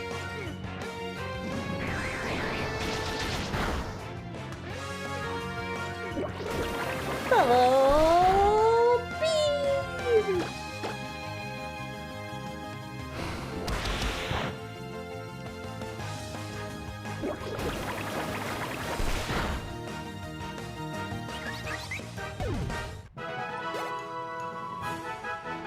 Hey, Littlefoot grew to level 30 and wants to learn Round. Well, that's better than Takedown. We'll take that. Ta-da! Littlefoot forgot how to use Takedown, and Littlefoot learned Round. Now we're gonna take Nightbot's suggestion and save the game. I've been saving in the emulator. I haven't actually saved in the game tonight, so let's do that too. Beautiful. Double battle? What do you think, honey? Should we share some of our happiness with this young trainer? Do we really look so happy? Uh-oh. One-sided trouble in paradise? Also, how many honeymooners are coming to this cave? What an interesting spot. Alright. Sure. We've got the Combee and the Vespiquen. It's a good time to get a bounce in, I think.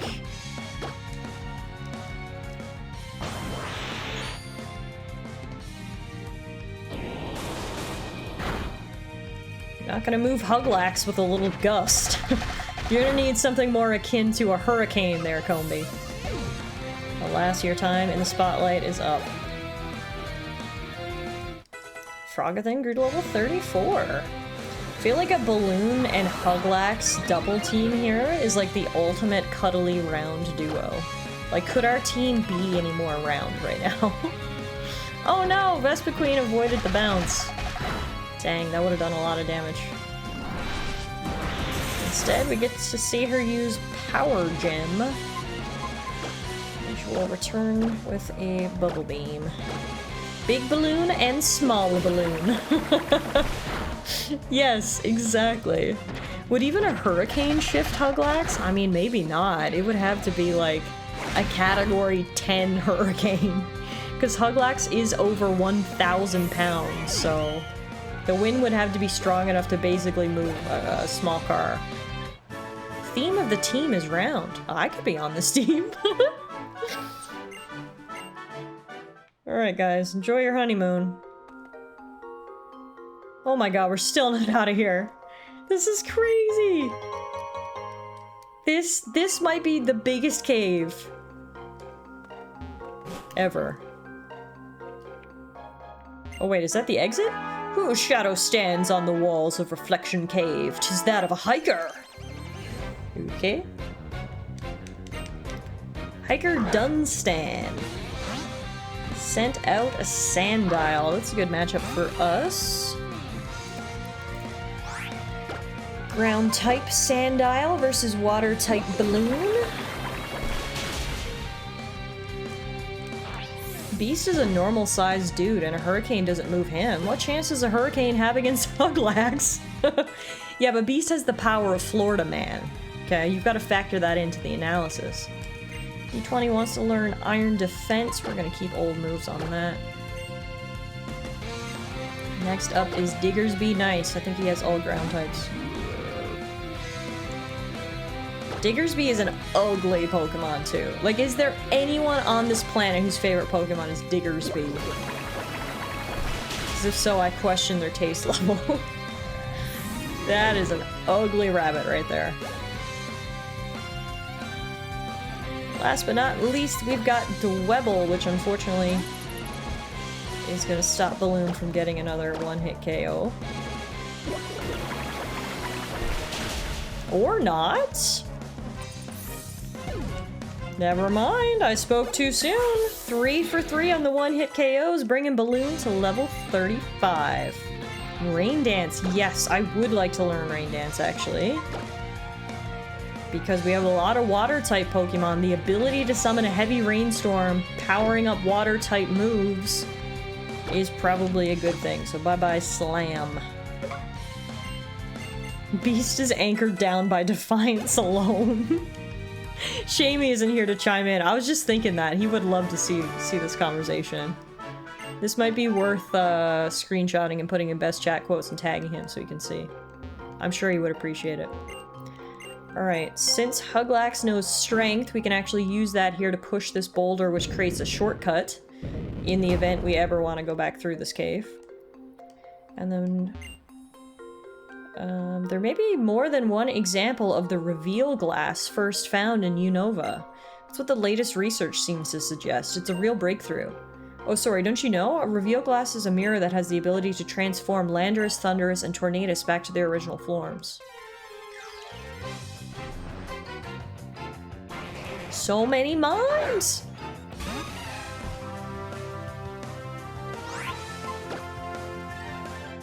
And I can't get away!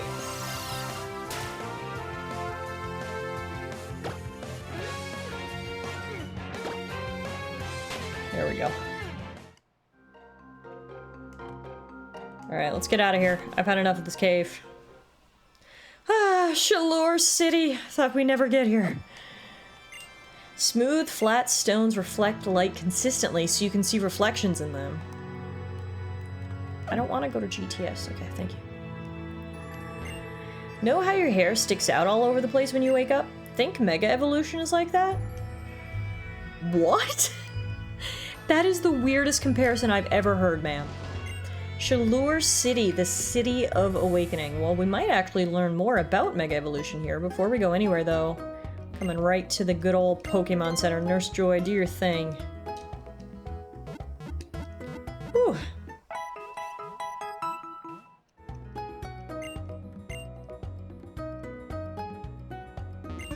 A shining stone that emitted great warmth was discovered, and then a great tower was built to house and protect the stone.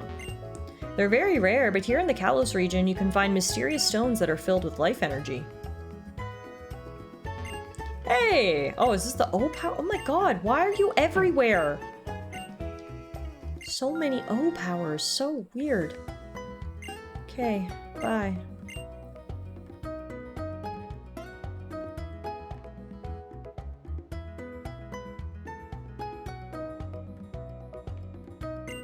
I've been playing this totally sweet game recently. You play some cool little dude who runs around and whacks enemies to the beat of the music. Wait, what do we think that's a reference to? Cool little dude that runs around and beats enemies to the rhythm of the music? I don't know what game that is. Shiny stone gives off warmth. Tiff, do you need some rat away? The O-Power guy's entering stalker territory. I think he's past that, honestly. Alright, so we made it to Shalour City. We healed up our Pokemon, which, speaking of, I think everybody except D20's in their 30s now? No, Huglax is just shy as well. Balloon is 35, Huglax is 29, Frogathan's 34, Littlefoot's 30, Squirter is 33, and D20 is 20. Let's save our game, and Twitch has been yelling at me to run ads, and I've been snoozing them repeatedly because I figured we'd get to the city soon. So how about we take a quick break here? We can run the ads. I need to go refill my water and use the washroom.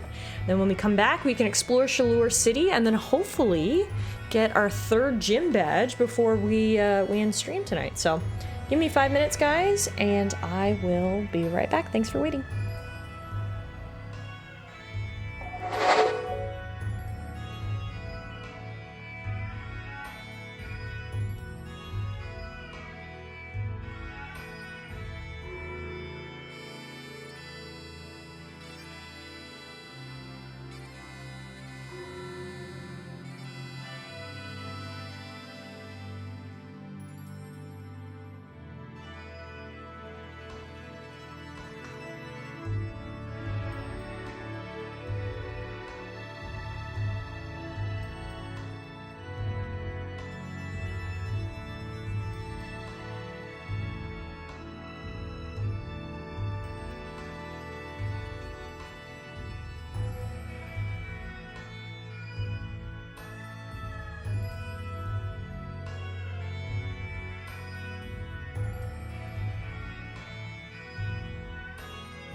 Alright, thank you guys for waiting. I think there's actually 10 seconds left on that ad break, so we'll wait a second for all of our people stuck in ad purgatory to be released. 3, 2, 1. Ad purgatory is over. Welcome back, community. Sorry you got stuck in there, but don't worry, I just got back literally 10 seconds ago. Alright, let's explore this brand new town, shall we? Let's start off by going into everyone's houses and seeing if they'll give me any free stuff. My favorite part of going to a new town. There exists an item that can change a Pokemon's ability. Well, that's what I heard, but where do I actually find one? I was invited out the other day by a friend who recently joined up with Team Flare. He just kept going on about how only Team Flare had a future to look forward to. Doesn't sound like a very good friend. Oh, what's that you have there? That's a Kalos Pokedex, isn't it? Let me have a look for a moment. In Coastal Kalos, you've seen 44 Pokemon. That is no mean feat there, child. Take this in honor of your effort. Tallara obtained an Eviolite. What is that? An Eviolite is quite a handy item. Would you believe what it does? It raises the defense and special defense for a Pokemon holding it. But I'm afraid there's one catch. It only works for Pokemon that can evolve, but haven't finished evolving. Mysterious, isn't it? Honestly, you know who that'll be perfect for? D20, who we know can't evolve to his final evolution anyway. Perfect. Oh, apparently D20 was also holding an Everstone? Interesting. Well, now you're not. Alright, while we're here, are any of these things good to hold? Not really.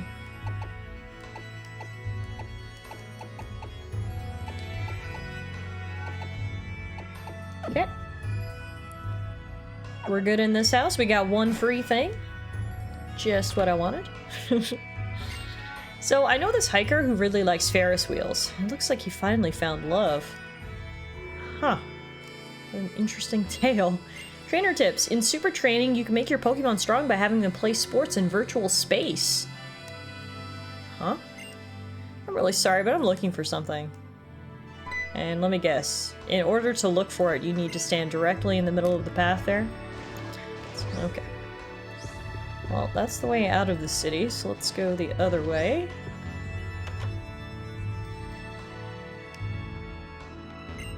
Oh? Oh my! Your Azumarill seems to like you. That's so nice to see. Makes me want to give you this. Tallara obtained a Soothe Bell. If a Pokemon holds a Soothe Bell, it'll become more friendly towards you. Could've used that back when we were leveling up Balloon early on.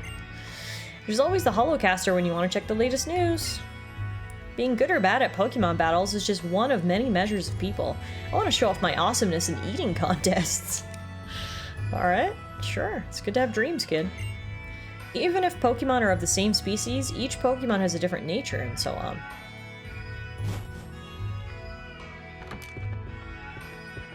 Did I speak to you yet? Yeah. You're the one who made that weird Mega Evolution messy hair comparison. Traditionally, Pokemon battles were a ritual that people in Pokemon used to learn about and accept one another. What's that kid's food of choice gonna be? Baguette by the mile? Yes. Yes, yes, yes. You can't be French and interested in eating competitions if you don't plan on just downing baguettes. Hi, do you have any flying or psychic type Pokemon with you? That's too bad. I need a flying or psychic type Pokemon to help me out. Sorry, hope you can find one. If you're a trainer, will you show me how you're raising your Pokemon with loving care? Yes? Which Pokemon will you show me? I mean, I think me and Balloon have a pretty good relationship. Oh, this Azumarill was level 7 when you met, but now it's level 35. You've raised it well. I can feel a bit of love from you. Thanks. Le Ballon can sort of fly. Yeah. As you imitate someone, you'll create your own style. If you want to be strong, it might be a good idea to imitate a strong trainer. Interesting advice. Imitation is the sincerest form of flattery, after all. What do we have here? Hi. Hey, little T-Buff. How's your journey going? Hello, Tallara. Let's compare our Coastal Kalos Pokedexes and see who has seen more kinds of Pokemon. To put it another way, I'm challenging you to my own kind of Pokemon battle. So, you've seen 44 kinds of Pokemon. I'm lost. How frustrating. Oh, so you've seen Kangaskhan too, little T-Puff? Just knowing about the same Pokemon as someone else can sure make you happy. Get this! I found some great Pokemon dancers! Oh yes, I just remembered. The professor told us to say hello to the Mega Evolution Guru when we reached Tallara City. That's right, he did say that. Who are we supposed to say hello to again? A person called the Mega Evolution Guru. Oh, that's right, he did say that. Well, I guess we should look for the Mega Evolution Guru then. Where do you think he is anyway? I heard he's in that imposing building deep in the city, the Tower of Mastery. Well, that's dramatic. Alright, guess we know where we're headed. Before we go there, though, let's keep exploring. When you act like Pokemon exist only to battle, then winning or losing becomes the only thing that matters. That can make everything a lot less fun. You're right, you've also got to factor in a Pokemon's relative snuggliness. It's an important metric. I want to see every single move that can be used by Pokemon. Good luck. You think there's a lot of Pokemon? There's even more moves. Eternal life, huh? Probably seems nice at first glance, but I'd definitely get bored with it. Think of all the video games you could play. All the time and love and soul you pour into your Pokemon, it's not for nothing. You'll see. That's right. Someday we're going to be the champion of the Kalos region, and I can knock off another Nuzlocke on our list. Oh, he finally found what he was looking for? Really sorry, but I'm looking for something. Well, I don't care. As long as you're looking for it over there, out of my way. Look away, bud. This is a big town. Let's trade one of your citrus berries for one of my Leppa berries, shall we? Random? Sure. Thank you, you're a wonderful Pokemon trainer. Wish I could fly to the berry field using the move Fly. Oh yeah, I work at the berry field. Friendship is power. With that in mind, the best way to bring out a Pokemon's hidden power is to become friends with it. Don't you agree? I suppose the logic checks out.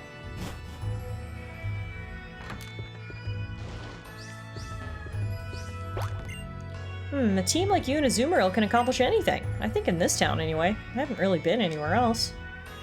Looks like this is the gym. It looks like a fancy one, too. Jesus, the exterior's made of, like, polished bronze. Shalur City Pokemon Gym. Gym leader Karina, the evolution fighter. The leader Karina is in the Tower of Mastery doing some intensive training. Okay. Guess all roads lead to this Tower of Mastery. Well, T-Puff, check this out. Check what out? Isn't this stone cool? I got it from this person called the Wandering Stone Collector for showing off my dance moves. It might be a Megastone. Here, little T-Puff, you can have it. I want you to have it because you're such a great trainer and all. I still remember our battle on Route 5. Tallara obtained the intriguing stone.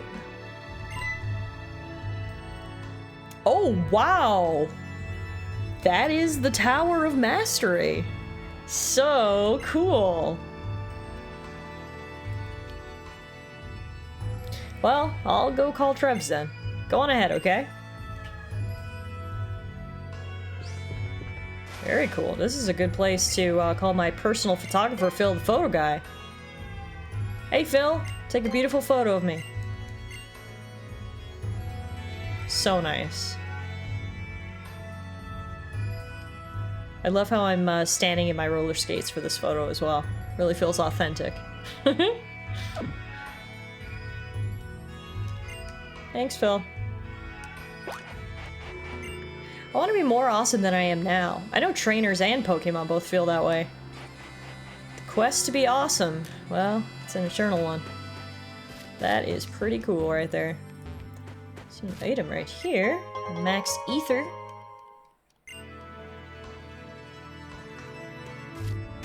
What's the sign say? Tower of Mastery, the Tower of Further Awakenings. Cool. Whoa. Is this a giant statue of Lucario? That's intense. I can roller skate in here. What's in this door? Oh, it's these guys. Hello. Didn't have to go far to find you. Oh? You must be Tallara then. Sycamore told me you'd be coming. I'm called the Mega Evolution Guru. I guess you could say I'm an acquaintance of his. Oh, but Mega Evolution Guru isn't my real name, of course. Wait, really? I figured that was on your birth certificate. I figured your mom picked that out just for you. The old MEG, Meg. Now, come here for a moment, will you? Only one of you? I thought he gave 5 kids a Pokedex. Isn't there anyone else with you? Speak of the devil and they shall appear. Here's 2 more. Who is that you're talking to, little Teapuff? People call me the Mega Evolution Guru. My name is Tierno, and that's Tallara over there. My name's Trevor. Pleased to meet you, Sycamore's pupils. But there are still only 3 of you, huh? What's this now? Were you the one who found that intriguing stone? It was actually given to me. What? It was you who found it, right, little Teapuff? What? Here I thought I was being a good friend and trying to give Tierno some credit. The second I try to be an honest person, he's like, no, will you just lie, you dumb bitch? Well, who found it doesn't really matter. What's important is that you were honest. If you tell lies, the truth is clouded and eventually lost. And while we're being honest, that intriguing stone is just an ordinary rock. Sure, a lot of hubbub out there. Does that mean everyone has arrived? Also, he has got some insane eyebrows. Holy crap. Hey there, so you made it to Chaleur City. Lucario's in its Pokeball, but it's really happy to see you. Well, we should go see what's going on, too.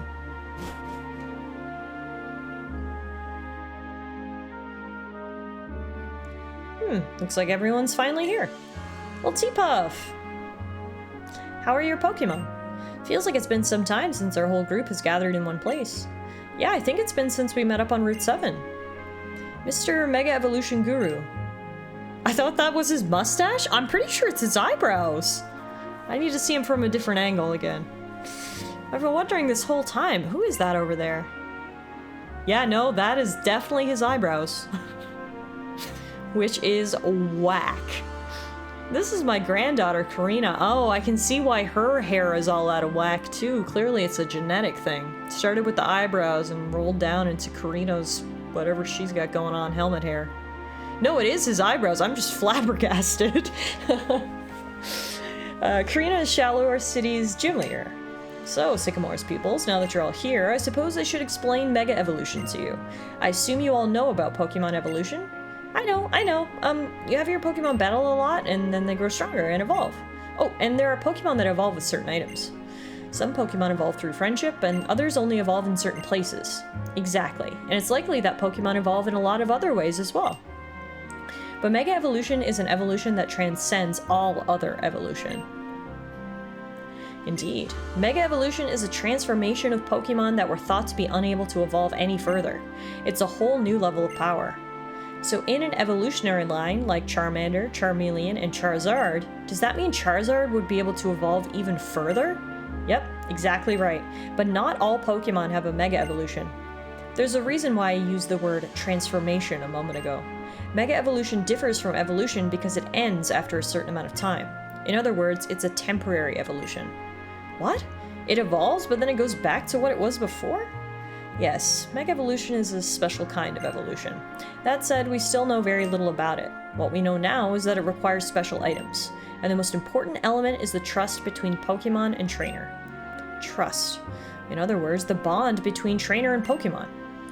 To make Mega Evolution work, you need 2 items, a Mega Stone for the Pokemon and the Mega Ring, which has a mysterious stone set in it for the trainer.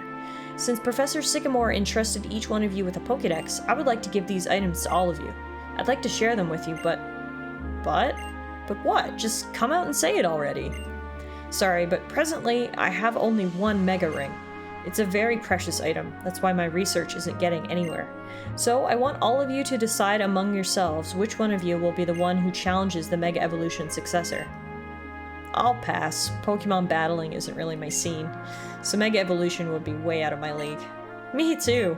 It really would be a cool memory and it does look interesting, but I want to complete the Pokédex first. If you try to do too much at once, you won't accomplish anything. So, that leaves little Teapuff and Callum then. Trainers don't get much better than you two. Tallara, let's battle for it. No matter what the reason is, a battle is a good chance for the 2 of us to compete and see who Vanderbilt Town's best trainer really is. Sounds good to me, plus I want the shiny loot, so yeah, let's battle. Let's do it, Callum. How about it? Hell yeah. I'll master Mega Evolution and set myself apart from other trainers. I'll also do it for my Pokemon. We've come so far together and they never stop believing in me, their trainer. You and your Pokemon are stronger, I can tell just by looking at you. But I'm not going to lose. The winner of this battle will be me. You just said I'm stronger, so how do you expect to win, Callum? I mean, I appreciate the absolute audacity. But anyway, whatever.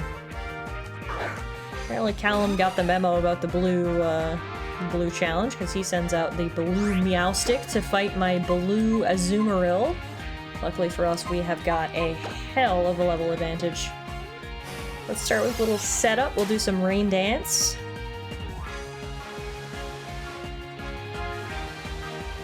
How we're making it rain inside a tower? I don't know. It's just the power of balloons. And we'll start Bubble Beaming.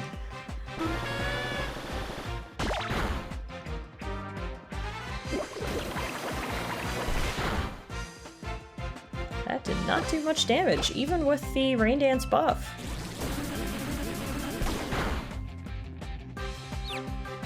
Dang.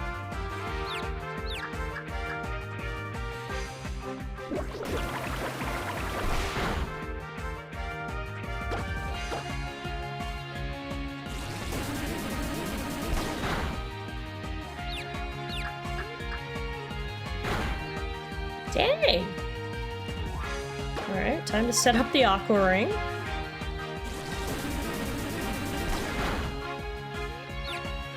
think it's too late for the Aqua Ring. I gotta get Balloon out of here. This didn't go the way I wanted it to. Although Light Screen did wear off, so that'll make it easier for when Water Thing comes out here.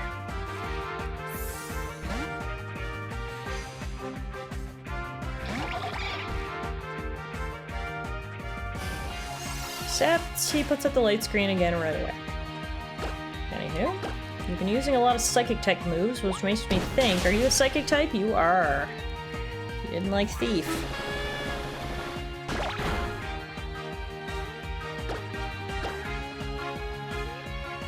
Hiya!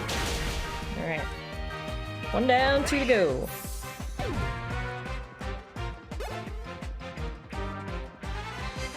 D20 grew to level 21. Next up is Quilladin. I gotta be honest, I have no idea what a Quilladin is, so... Oh, it's that thing! Okay, that's a grass type, so... Huglax, get in here. In typical Ella doing coursework fashion, I'm also watching a K-drama right now. And of course it's a romance one, because those are easier to watch and still focus on other things. The right kind of background noise is essential to any task.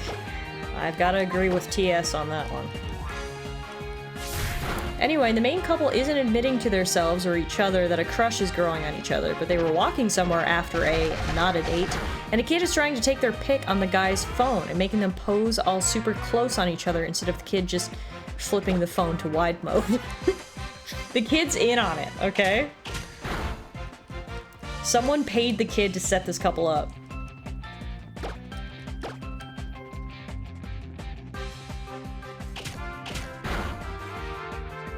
Nice, Rocky Helmet actually took down Quilladin. Bye! And finally, Huglax has joined the 30 Club. Congrats, Huggy. Who's last? Absol. Absol, Absol, Absol. Absol is a dark type. What is good against dark types? Nothing that I have, I don't think. Who should we send in? Like, they're technically weak to Fairy, but Balloon doesn't know any Fairy type moves, so I think I'll just send in, like, Squirter.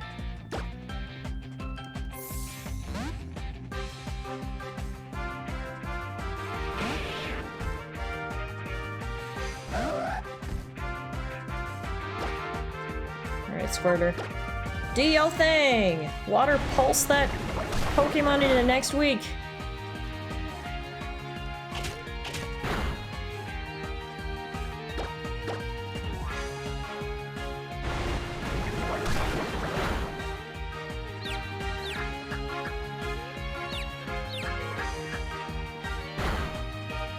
Nice! Absol knocked itself out. Don't mind if I do. Saves me a little effort. GG's to Frogathan, who grew to level 35. Littlefoot, who grew to level 31. We defeated Callum.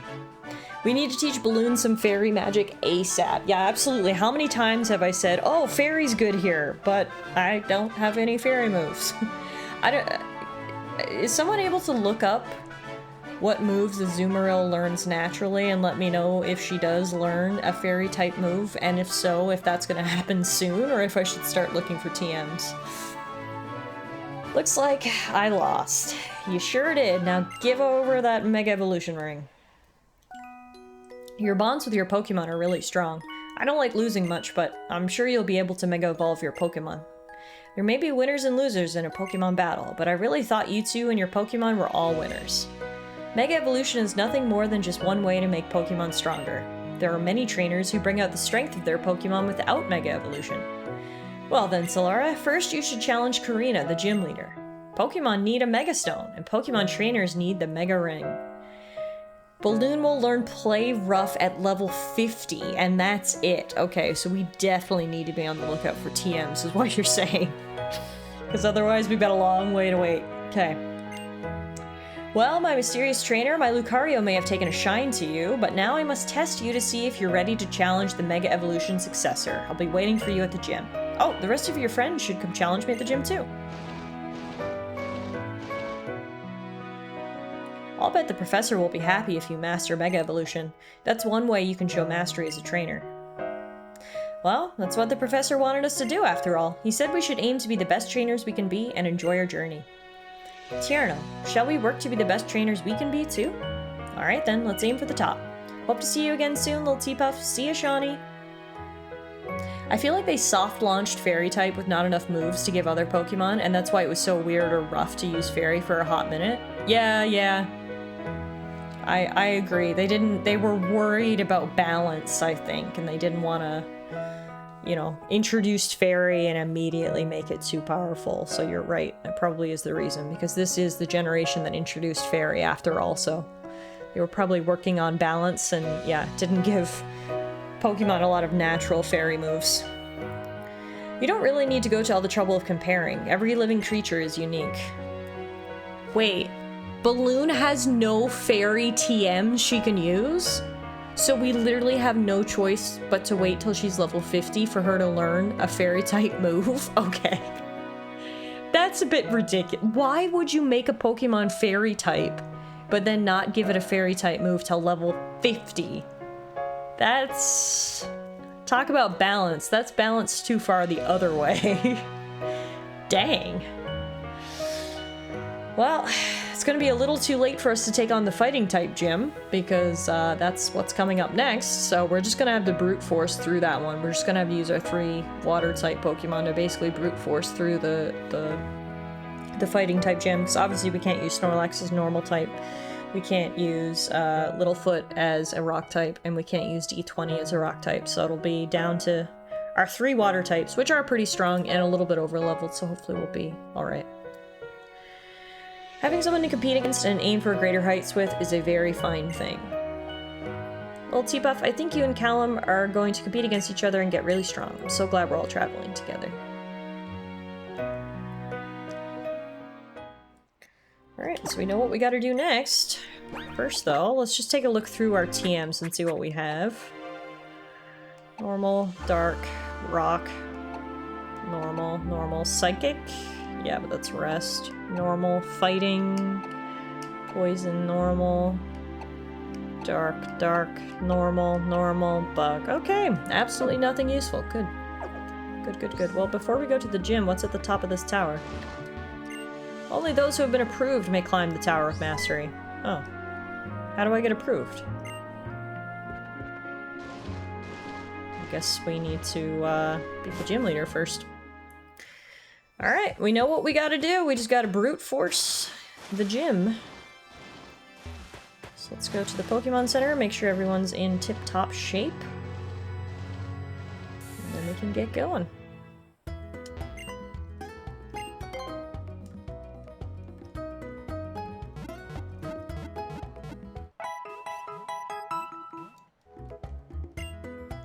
definitely gonna be the toughest gym yet. Luckily, we're not at a type disadvantage. Fighting is not super effective against water, so it's just gonna be a battle of neutrality, basically. But obviously would be better if we had some advantages. But at this point, we'll just take neutral. We'll take not at a disadvantage for right now. Alright, in we go. Or not. Ma'am. There we go. Couldn't go in with my rollerblades on. Whoa, speaking of rollerblades, look at this place. Holy heck. What's the plan, Hitmonchan? How's the future champ today? This is the fighting type gym of Tallara City. You on your guard? Doesn't matter if you come from ahead or from behind around here. Just run into all the roller skaters and beat them. That's your ticket. Okay. Grind some sick rails while we're here, I guess, and then we gotta find all the trainers. Hey, you gotta have some impressive skating skills in order to have caught up to me. You won't show me up in battle, though. Rhea has been solidly staring at me for like the last 5 minutes despite me half ignoring her. She would like a treat. I feel like I should give in and give the treat. Yes, you should! Give the baby a treat! Give the baby the treat. Yes, you must have been looking away. We've actually already taught Balloon Rain Dance. I got rid of her normal type move, which I think was round or headbutt or something. So yes, it should be a good setup move. So we can do as much damage with our water type moves as we can. Unfortunately for us, Pancham decided to bring in the one Pokemon we don't want in this fight. Get out of there, Littlefoot. Frogathan. Let's go.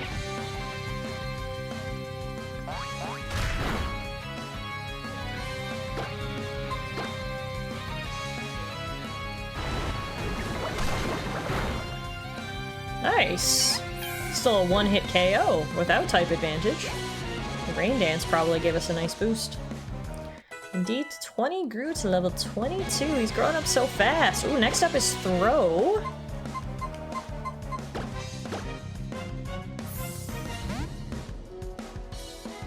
I forgot, we do have one move that's advantageous to us, and that's the good old Bounce. Now, unfortunately, it only has 5 PP, and its accuracy is not 100%, so it is prone to miss, but hey, when it works, oh, it works.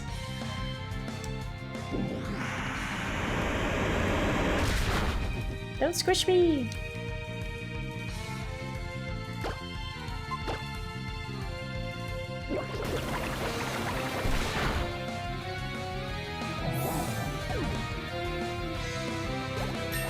There we go. Balloon grew to level 36. Treats administered? Yay! Enjoy them, Rhea.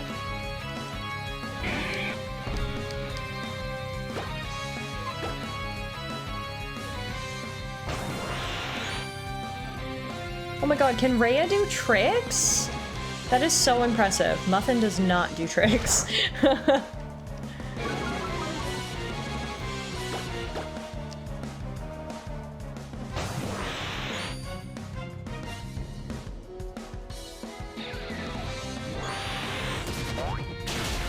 Nice.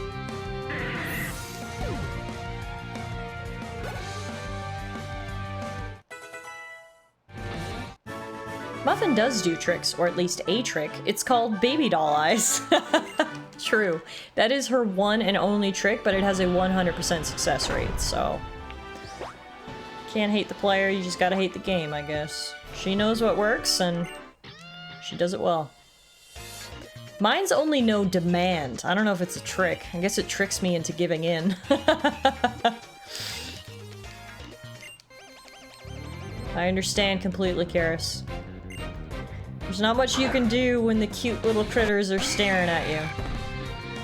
All cat owners understand. A Heracross, that's interesting.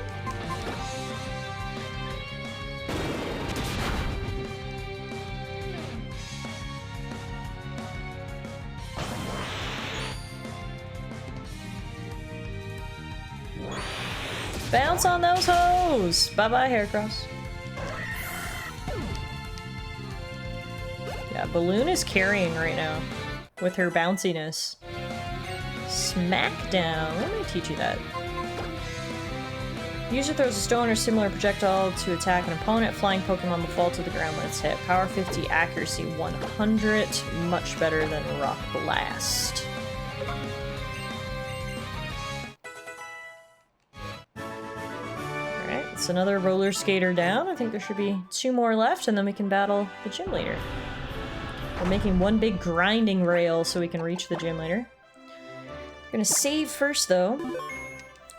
Save in the game and save in the emulator. Let's go fight our next gal. Like how it's all roller skating gals in here. I'm just thinking I should have, I should have healed Balloon before this battle. Got too excited for our next roller skating showdown.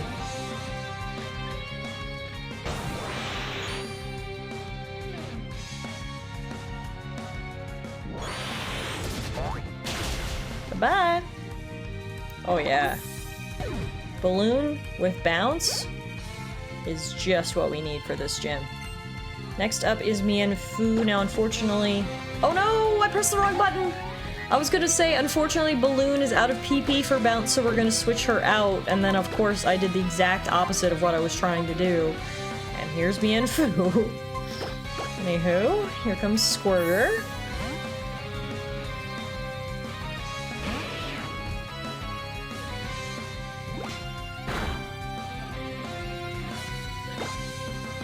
Alright, time for that brute force we were talking about. Water Pulse! Nice. That worked out well, actually. When you have no advantage and you're still one hit getting them into yellow, it's pretty good. Alright. Love to see it. Good job, Squirter. Good job, Balloon. Good job, everybody. Goodbye, Roller Skate Kate. Alright, there should just be one more roller skater we've got to defeat before we find and challenge her, though. I am going to go back out of the gym so we can heal. Wait, how do I get out of here? Oh, here. I feel like the exit was a little bit hidden there. Sun is setting here in town. It's kind of peaceful and nice. It's almost like being over-leveled by 6 is a distinct advantage.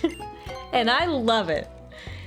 I love it. Is this the farthest we've ever gotten in a Nuzlocke without losing any Pokemon? Because it's a new feeling for me, and yeah, I really love it.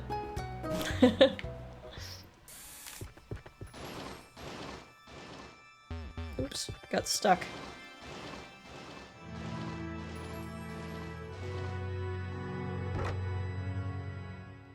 I like how there's a whole gym just built around you having to use your roller skates. Like, that's kind of fun. I fought you already? Yep, I fought that one already. Must be you I haven't fought yet? Don't get too happy. That's when the game comes in and takes your knees out from under you. Touche. There we go. It's the last one. No, don't say that. You'll jinx yourself. I know. I'm knocking on wood right now. My desk is wooden. I'm knocking. Alright. Not sure how, though. We haven't played any differently. I think it's just been we've managed to get good Pokemon. While the blue rule on its face should make things more difficult, I think it's actually forced us to have better Pokemon than we normally would, because a lot of times we're burdened with, like, the crappy Pokemon that you get in the initial routes. Like, we gotta take the Pidgey, and we gotta take the Caterpie, and whatnot. So, I'd say that's probably the difference. We're being a bit more particular with our team. That and a healthy dose of luck. Man, Harryelma's huge. That is a big boy right there. Do you see those thighs? How is he even wearing pants? That is a thick boy. Ah! Alright, Frogothin, that's okay. Frogothin can hold his own here.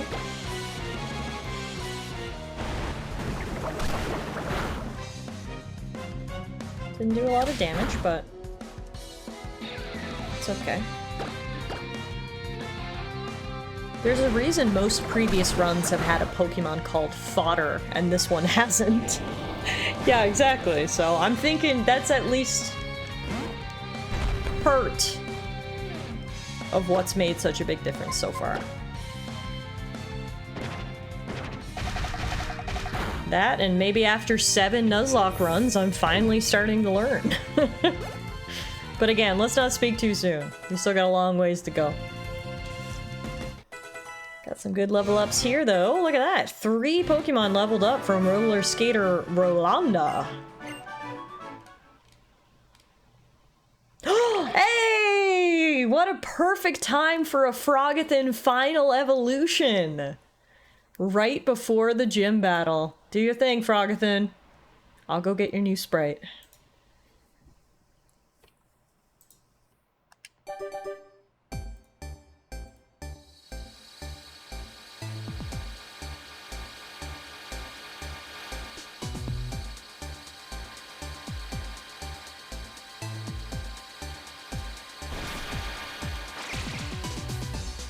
Hell yeah! Welcome to the team, Greninja. One of the honestly most popular modern Pokemon. There are a lot of Greninja fans, and probably for a good reason. A, he's a pretty cool design, but B, he's also a really good Pokemon. And it's not even Wednesday, but we got Frogs evolving. Frogothin now wants to learn his unique move, Water Shuriken. We will absolutely be learning that. The user hits the target with throwing stars 2 to 5 times in a row. This move always goes first. So Frogothin is now officially a water dark type. We're gonna get rid of Smackdown. Ribbit, ribbit, motherfuckers. Is that its tongue or a scarf? Or is it both? I believe both. That would be my guess, but I'm not sure if there's official confirmation on that. Alright, before we go fight the gym leader, I'm actually going to go back to the Pokemon Center one more time, just make sure everybody's all healed up and ready to go. And then let's go get gym badge number 3. Yes, Noella, what is your question?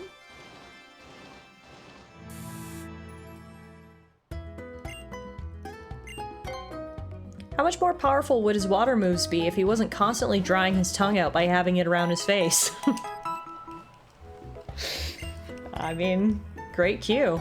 Honestly, imagine how creepy he would be if he didn't wrap his tongue around his neck like a scarf. Like, imagine if he just had a big old tongue dragging behind him.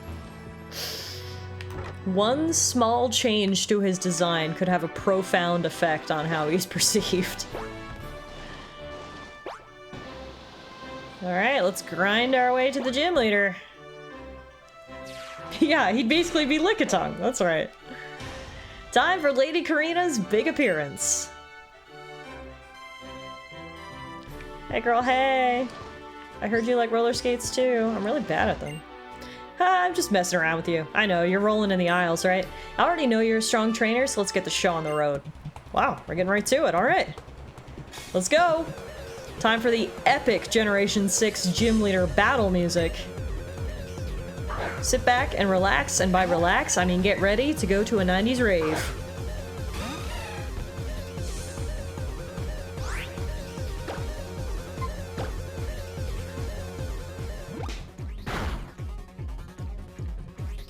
Let's see if we can bounce our way to victory. We've got 5 bounces, she's got 3 Pokemon. Hopefully it's enough. 1 down.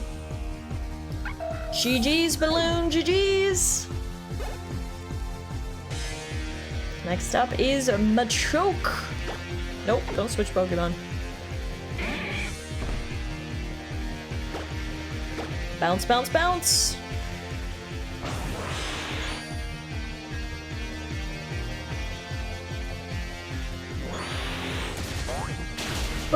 Boom!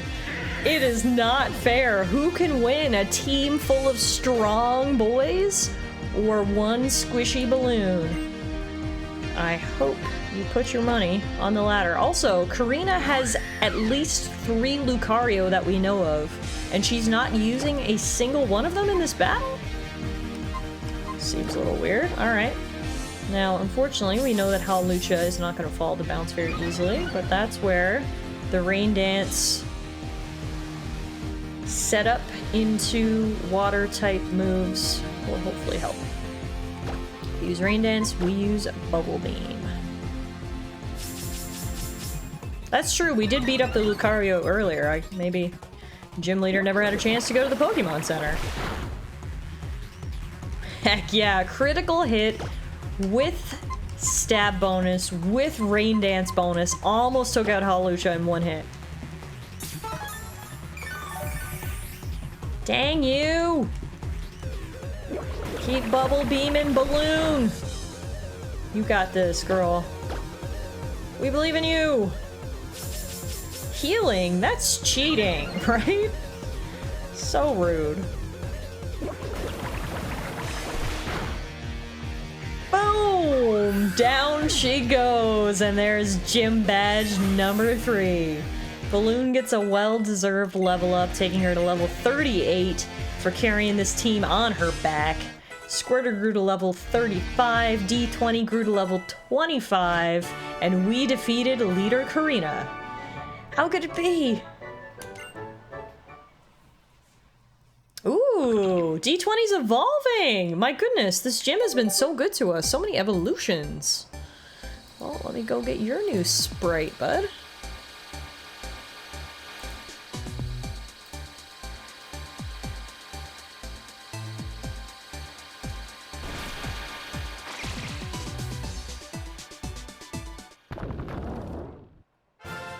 Congratulations, your D20 evolved into Boldor.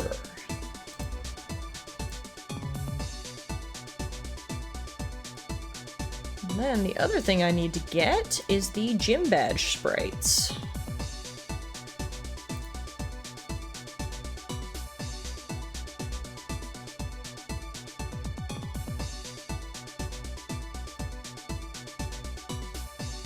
Our next gym badge is the Rumble badge. Let's wait for Karina to actually give it to us first, and then we'll get the overlay updated. Wants to learn Power Gem. The user attacks with a ray of light that sparkles as if it were made of gemstones. Whoa, that seems sick. Bye, Harden. Hello, Power Gem. Dang, didn't we just get D20? And yeah, now it's basically a rocky crab. They grow up so fast. Oh, I've been defeated. Alack lay. Lady Karina gave a terrible display. This is it. I must give up my title and admit that your strength far exceeds... Just teasing. But here's your badge. Boy, you'll be rolling in them soon.